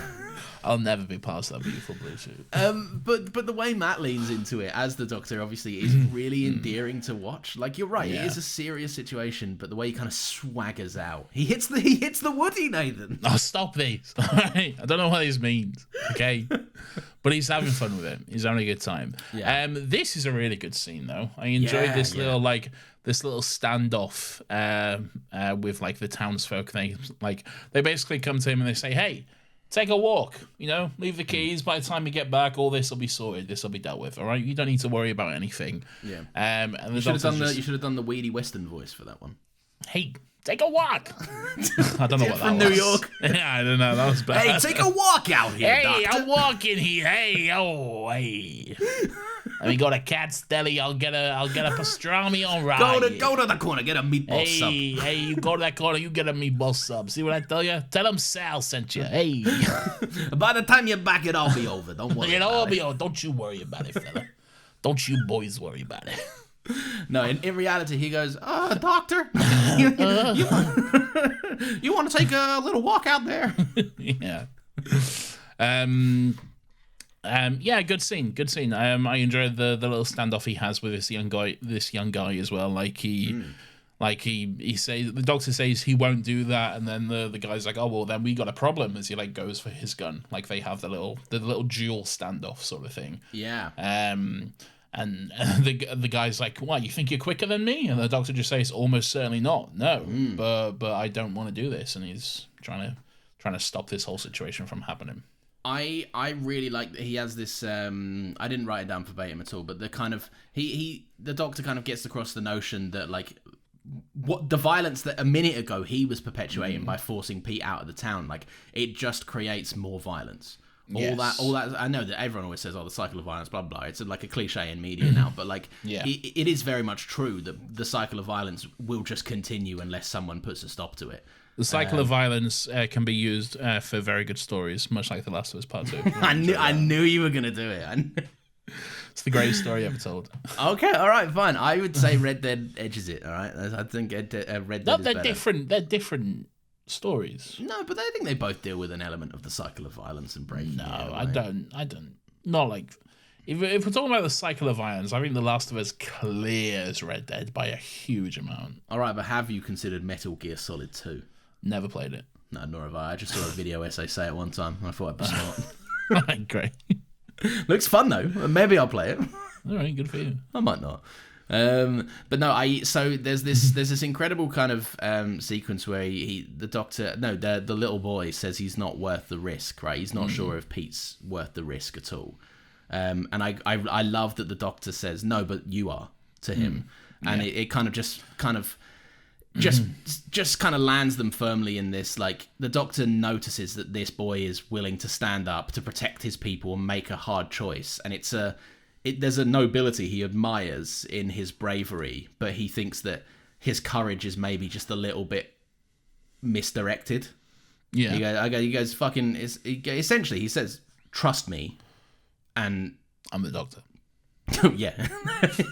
No, but I just love that he's not at all pissed off that this human would consider it, because he just knows that he's out for the best for him and his family and his people. And he doesn't want to kill the Doctor. He wants to save his mates and his family. Yeah. And I love that the Doctor just sees that clear as day rather than getting confrontational with him. Once that's all over, he has a fun little line where he says, "Oh, frightened people, give me a Dalek any day." Yeah. Bit of fun. Oh, here's another bit of fun. He's in the marshal's office, and then the Undertaker comes up to him again. He's like, "Hey, you're all right. I trust you. Everything's gonna be okay. Thanks for coming to our town and all this sort of stuff. Hey, you're doing a good job. Don't worry about everyone else." And then just starts taking more measurements again.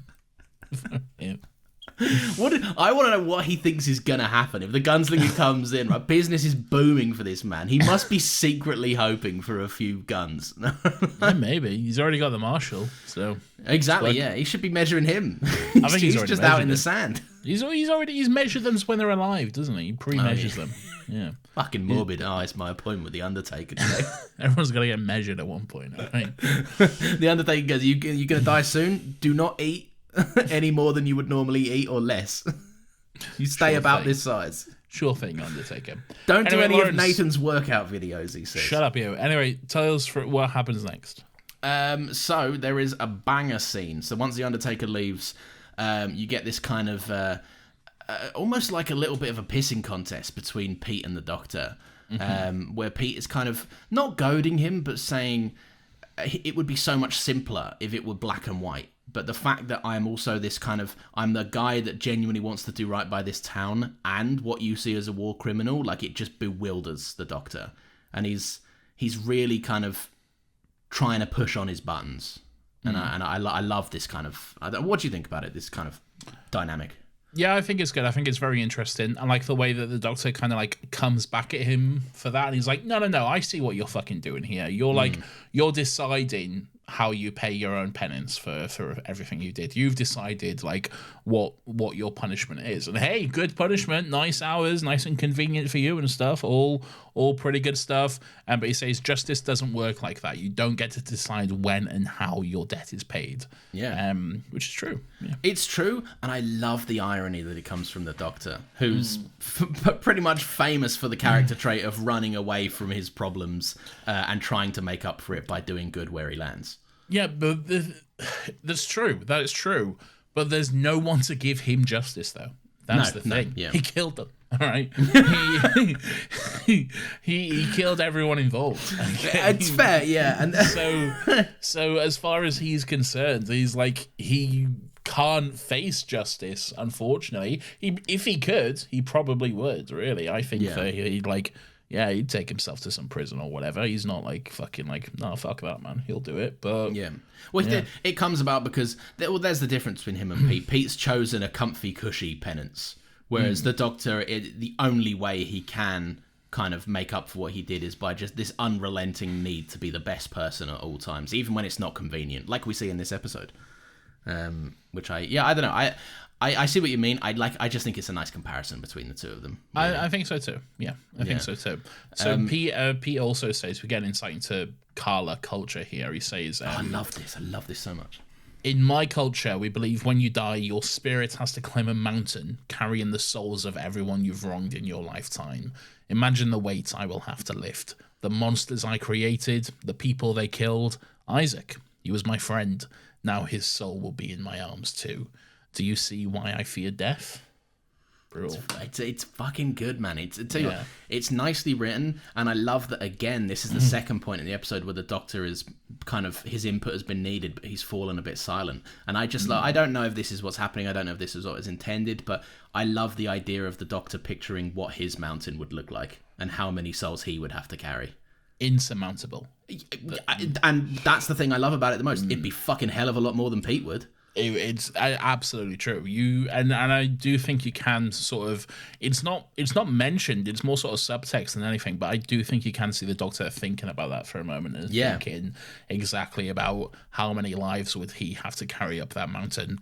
And let me tell you, way more than the dude can carry. All right. Yeah. Because incalculable the number of people that man has killed. He's just killed so many people in his ongoing bloodlust across the universe. I mean, we can even sort of tie in what happened last week with like fucking David Bradley into this sort of idea of, you know, the Doctor maybe being alone a bit too long and having this sort of bloodlust. I don't like to call it that, but his sort of bloodlust. There's a coldness. There's a certain detached quality that he does kind of exhibit when he is left on his own.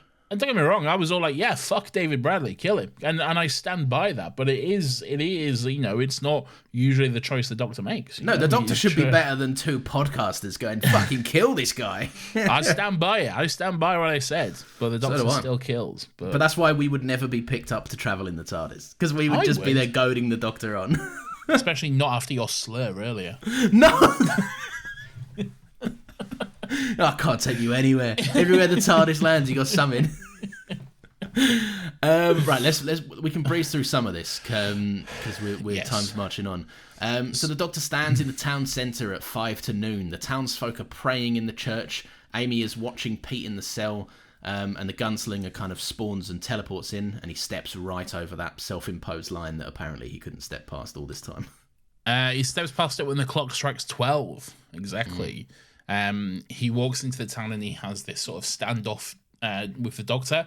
It's like it's framed as like a classic cowboy duel sort of thing, which I fucking love. By the way, I love the trappings of it are so like fucking well established as well. They do that. They do the camera shot of the opponent through the legs of the protagonist that we see. They even dip the frame rate a little bit. They kind of go a bit slow mo where it doesn't work, which is very Western kind of thing. Very much so, yeah. But I love the fact that it culminates instead of the Doctor reaching for his gun, he pulls out the Sonic instead. And because what the fuck else was he going to pull out? Yeah, he wasn't just going to put one between this guy's eyes, was he? And go, fuck you!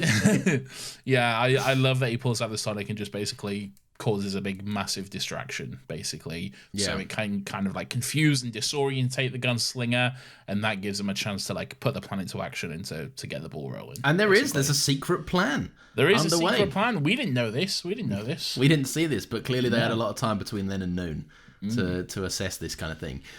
So Amy lets Pete out, and Rory and the townsfella that we previously saw kind of squaring up to the Doctor, who now has a bit more faith in him, they've painted the alien markings onto their face. They got the Mike Tyson tattoo. They hit the mic. Stop saying hit the something, all right? I'm cool and down with the kids. I don't like it, all right? Anyway, but so do a few other townspeople. I think there's quite a few like townsfolk who all have like put a mark on themselves and are running about just trying to like, again, just to confuse and disorientate the gunslinger. He's like, disengage. This is not. It's a trick, he says. Well, he does. He goes. He's got the moral code because they know that's why he made the line in the first place. He said, like, that's your safe space, but you step out of it, you fucking getting smoked, mate. Like, it's up to you guys how much you want to. Well, it's the most dishonorable thing you can do.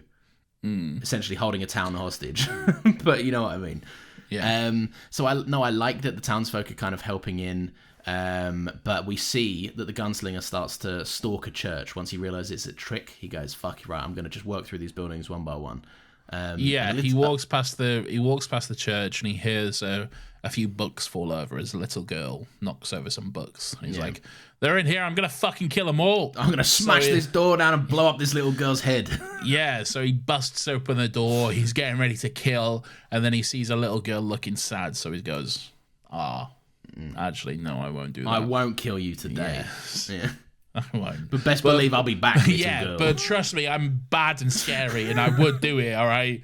But I just won't this time, but it's unrelated, okay? I've got something else to do, all right? I'm busy right now. I can't kill you. What was that? I it's heard not something because I'm over there. secretly nice. Leave me alone, all right? I love that. So I tell you what, I do really like that they add some kind of a bit more depth to Pete's character. The way that he stops, like he kind of is sprinting, because the idea is that he can make a break for it and dip away and save the town from the burden of him being there. Yes. So Pete makes a break for it and kind of when he hears people screaming in the background, he stops and he does turn around and look to he has that moment of hesitation. Should I leave these people in peril, or should I just go and end this for everyone so that everyone is safe? Yeah.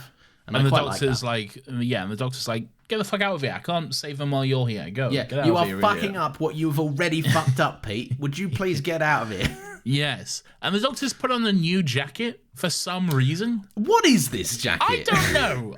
I've never understood it. He's just that for this one scene alone, he's just put on a new jacket. I think it's supposed to be like part of the Carla disguise, the Jex disguise or whatever, but it's just, it looks kind of like his old military green jacket. You have no idea how excited I got to be like, Nathan said we'd never see it again. I was going to call you out on the show, and then I got a close up and I went, oh fuck, it's this kind of lame pirate situation. It's not a pirate situation. It's like a Western sort of duster situation. Oh no, yeah, it is more dusty. Yeah, that's right. Yeah. But like it is reminiscent of his previous green jacket. But it's not.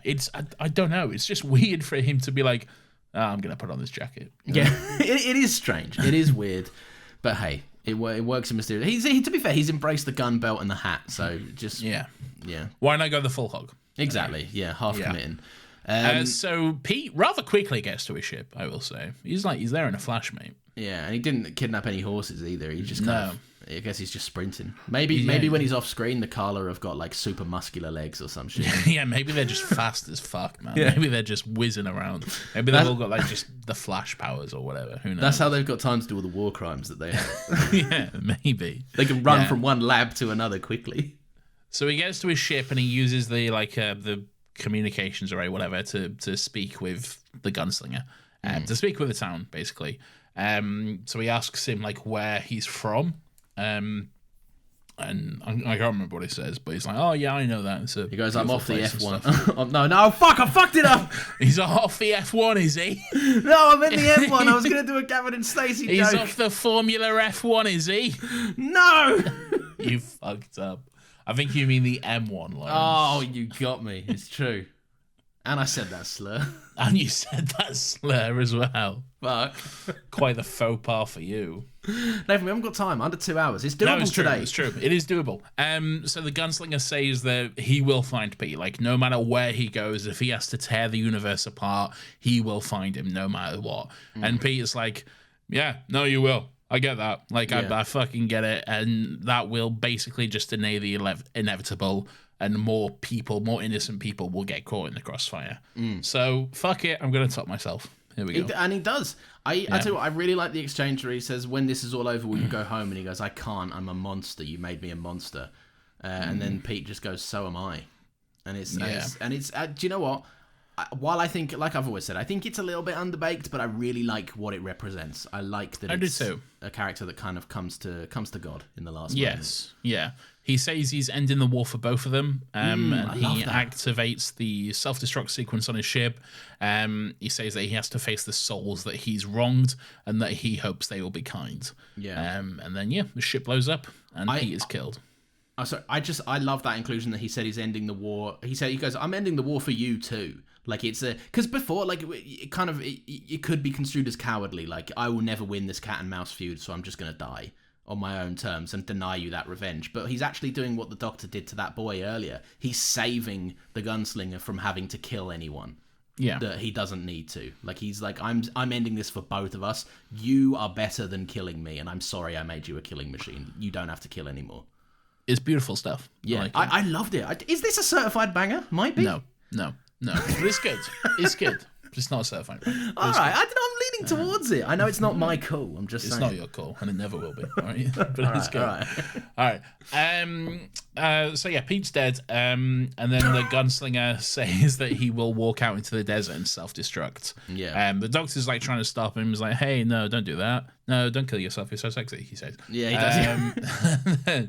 And then he basically, the gunslinger says something to the effect of like, "I'm a creature of war. I have no role to play in peacetime." Yeah. And the Doctor just says, "Except maybe to protect it." And then we basically cut to the end of the episode. The Doctor's saying goodbye to the townsfolk and stuff. He does a little finger guns. He does little finger guns, but before that, he's with Emmy and Rory. They're heading into the TARDIS, and he excitedly tells them about their next adventure, where they're going to see the cats and dogs that were sent into space.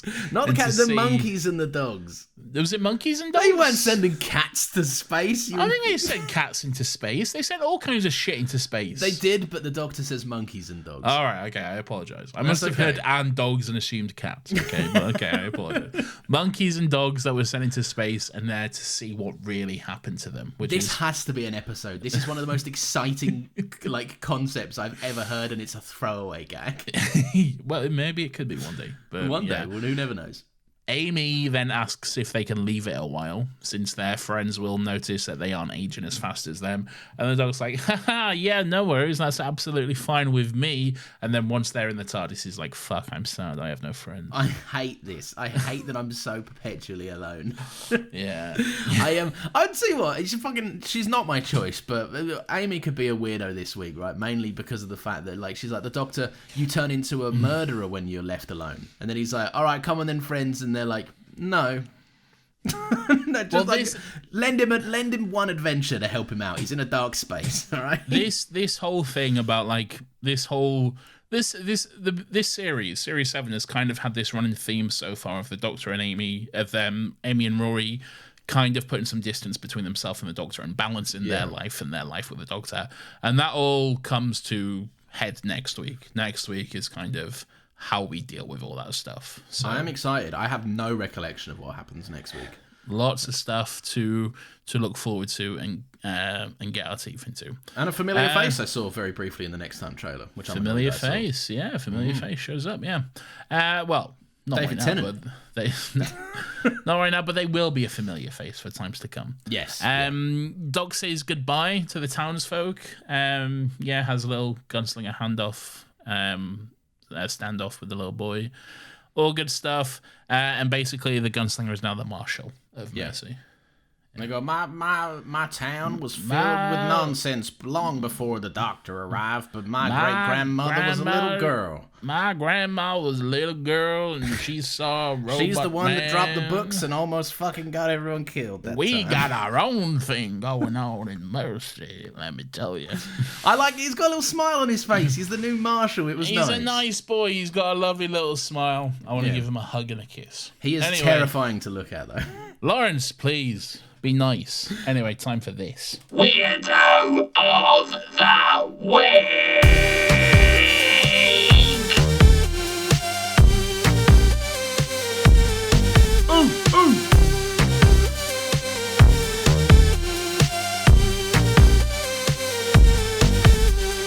Weirdo. You forgot for a second there, didn't you? No, I was trying to throw... Yeah, I forgot. All right. You forgot. You can see you forgot. This is everyone's favourite section of the show where we get to take a chance to look back on some of your weird and some of the weird and wonderful and grubby little characters who come across our screens each and every bloody week. Lawrence, who is your weirdo for this week? I'll breeze through. It's Rory. I just think that Why? We've always called Rory the beating heart of the show, and I just think he's way too quick to jump on the fucking let's execute this man bandwagon that the Doctor has. Wow. Yeah. He kind of is, to be fair. Yeah, he doesn't get much. He doesn't get much play in the episode anyway. But it's weird that what the little lines that Rory does have in this episode, he dedicates to being like, "Let's kill this man," which seems very anti-Rory. Seems quite strange, but hey, there we go, bit of fun.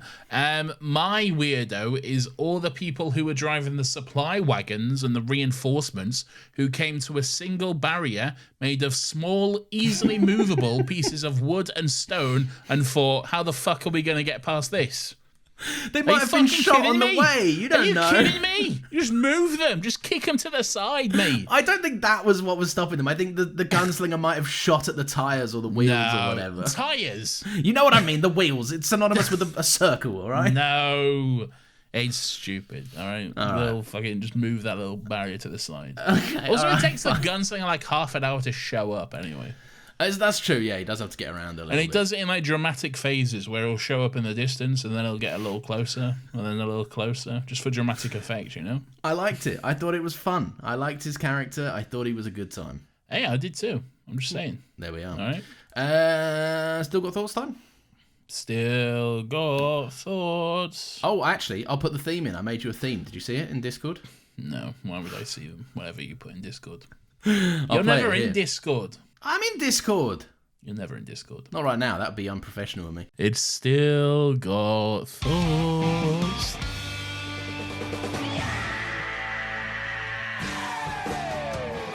Nathan, it is that... Good theme, by the way. Thank you, I made it. Nathan, it is the time of the show where the audience get to have their say. What happens is Nathan sends out a post, lets everyone know what episode we're recording and when, and then our lovely loyal listeners get to send in their thoughts. A bit of housekeeping. I think we scrapped Twitter. What do you think?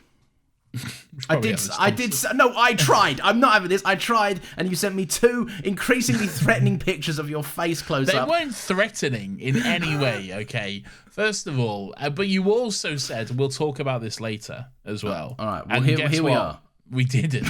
Right? Well, we're here now, aren't we? What do you think? I mean, we're not talking about it on pod. Look, maybe we'll scrap Twitter. Who knows? What do you think? Let us know. I think we did this last week, and people were like, "Yeah, well, let's remove Twitter." I didn't see a single person saying that, but let us know. Pierce, poll time, if you would. You can do a poll. You know. Yeah, I know, but I like to expand the side characters of the podcast, Nathan, and it feels like we're a family here. Oh, it just feels like you're just throwing out tasks to the peasants to do. Okay, Yeah, it does, you doesn't can it? do this. all I right? will politely see if he can. If not, I'm more than happy to do it myself. Why don't you just do it? All right, fine. Do you know what, Pierce? Don't do a poll. I'll do it. If he remembers. Pierce, you've got to text me and remind me. Fuck's sake. No, I'll do it. We'll see. Anyway, so we've got Discord messages, we've got emails. We actually don't have tweets because I didn't choose any of the tweets this week. Nathan, please regale me with the emails. Burn on you if you sent a tweet. Lawrence said, fuck you personally. Right. This first email comes from Amy, who says, hello, boys, I'm back. Whoa. Brackets, fun little closing time reference.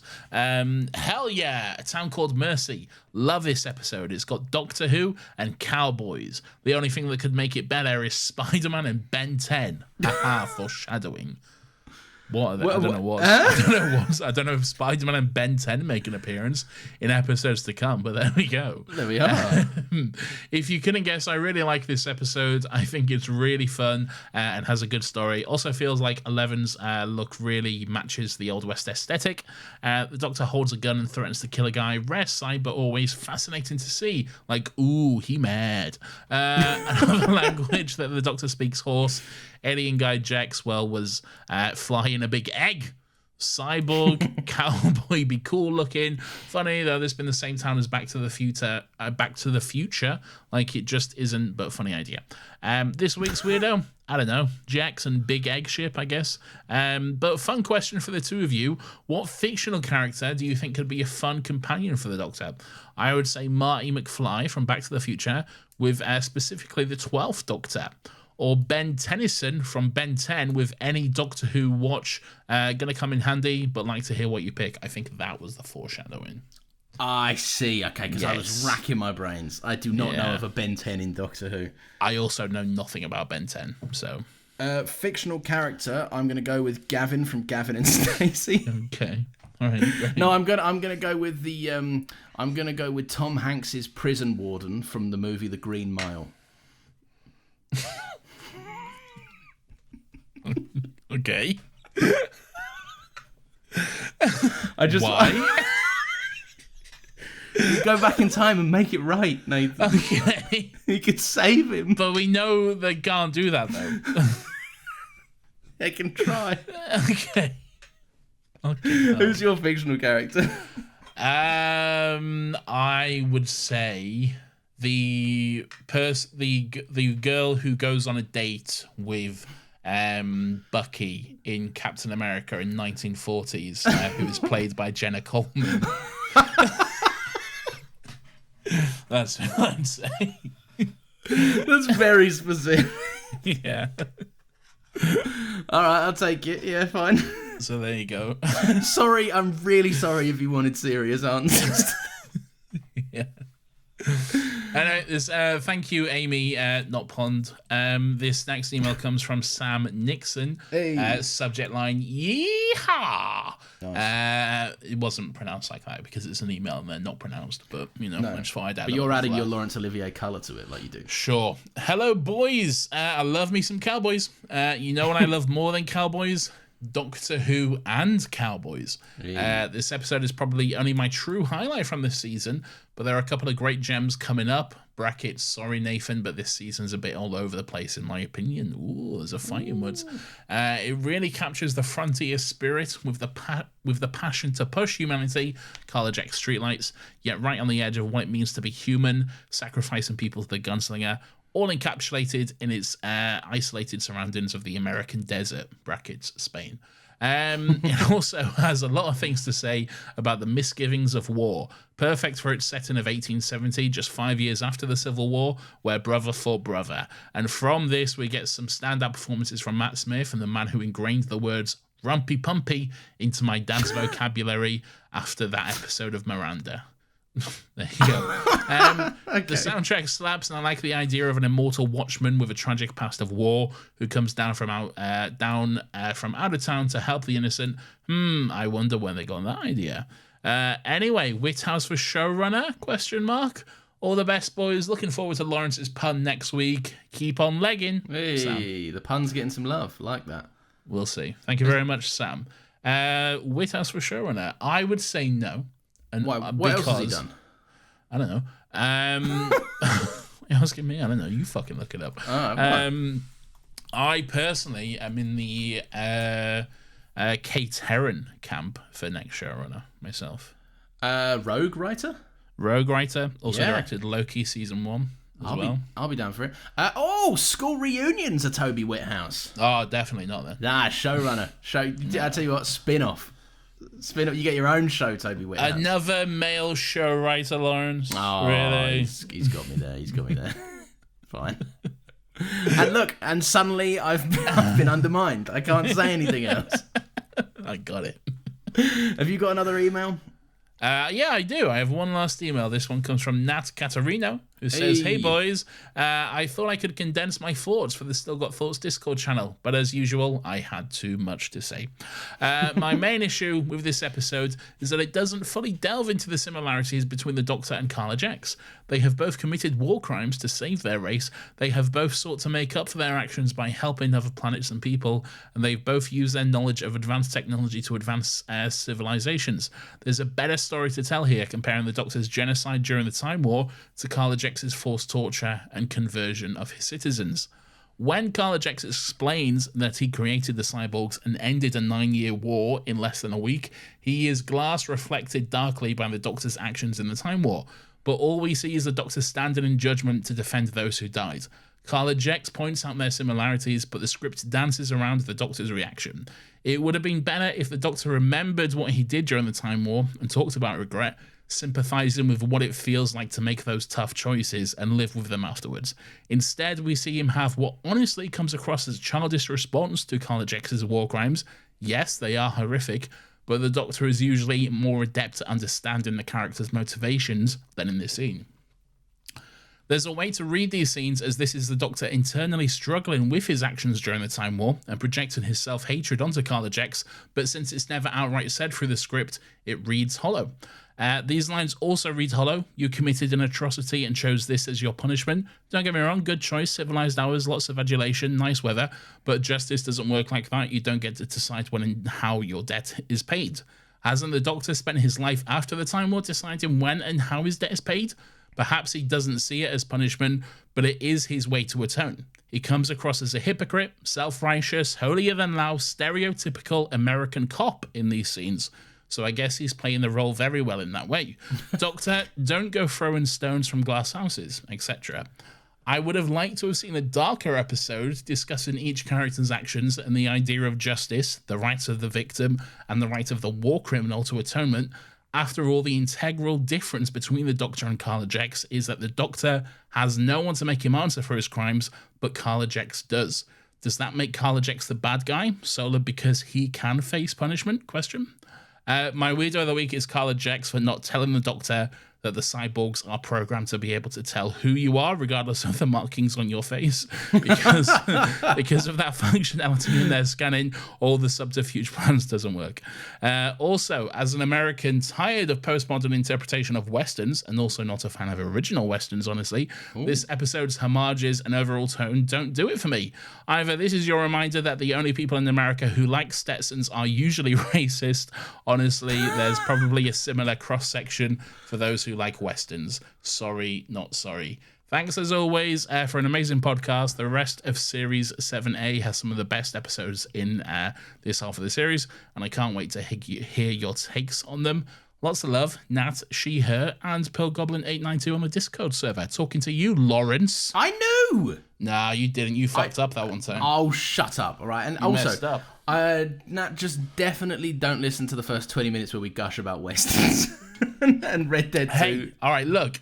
I'm taking it back from the racists, okay? Look, Yes. the Stetson and a cowboy hat is an objectively cool hat, all right? It is. Why do racists get to claim it, all right? Why should we let the racists get away with stealing an objectively cool thing? It's true. All right? Yeah. I want to wear a Stetson and not be seen as a racist. And okay? I want to wear Ryan Gosling's Scorpion Drive No, jacket and not be no. seen as a nonce. You held tough. You can't. Okay, that's gone. All right. Yeah, that's fair. We lost that battle. That's long gone.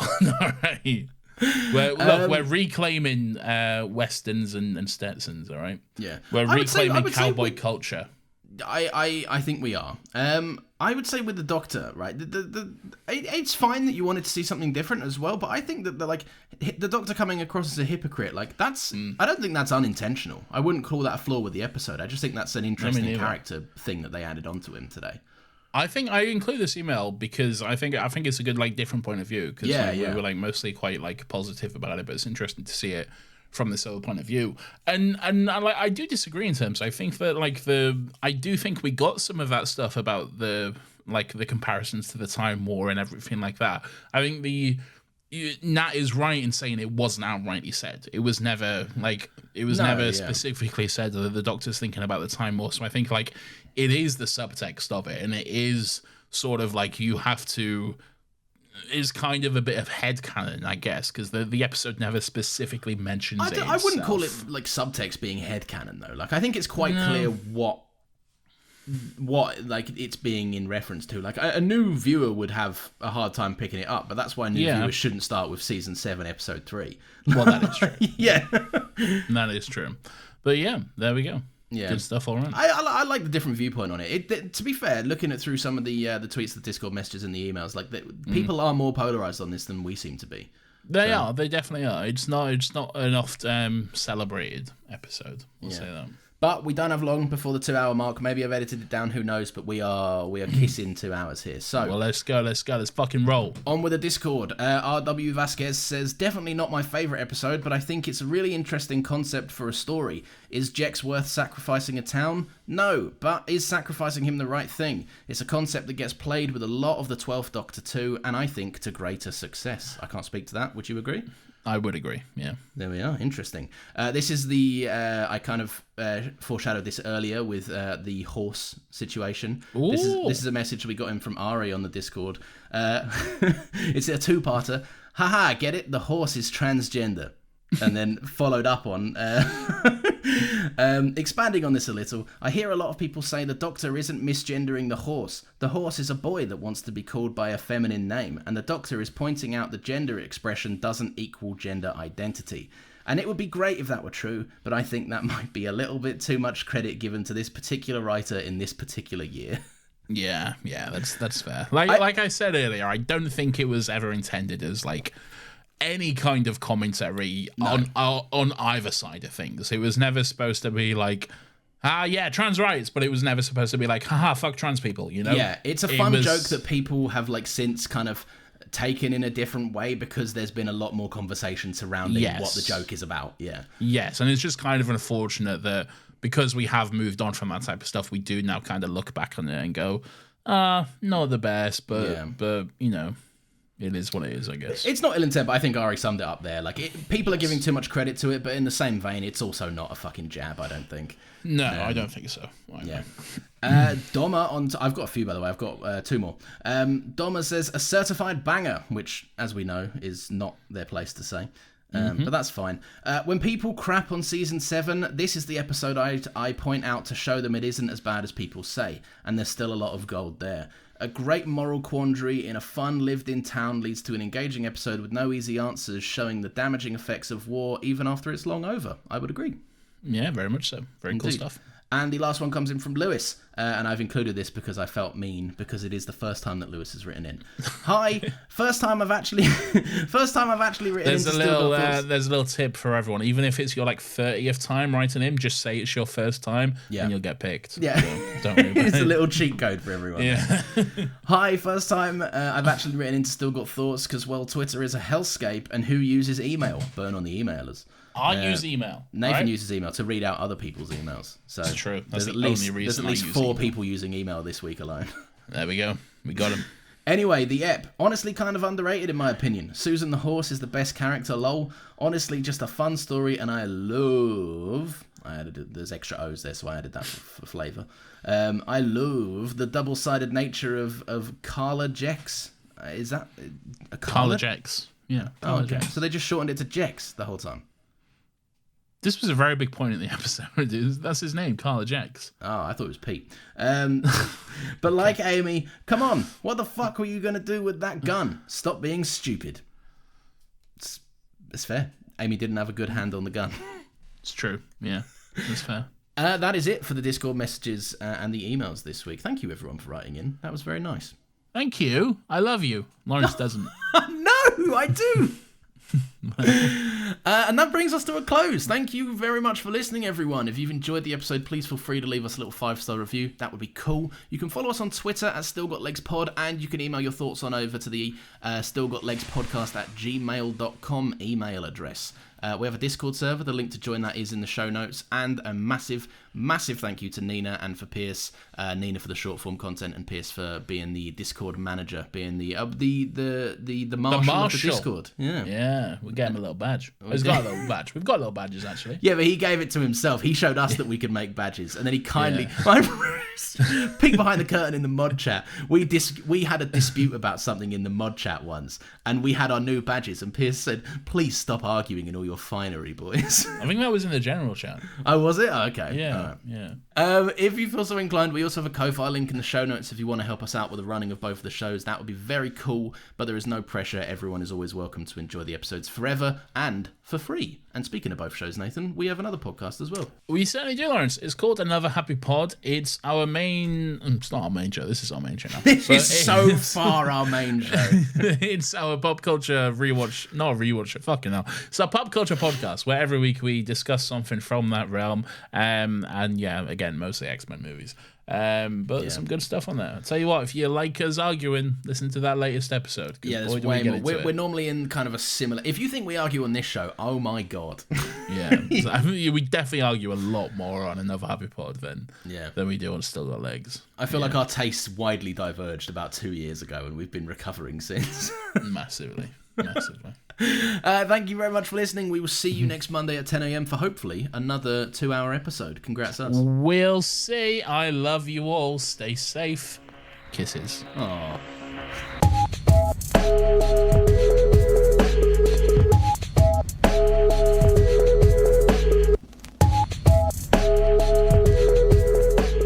I fucking love podcasts.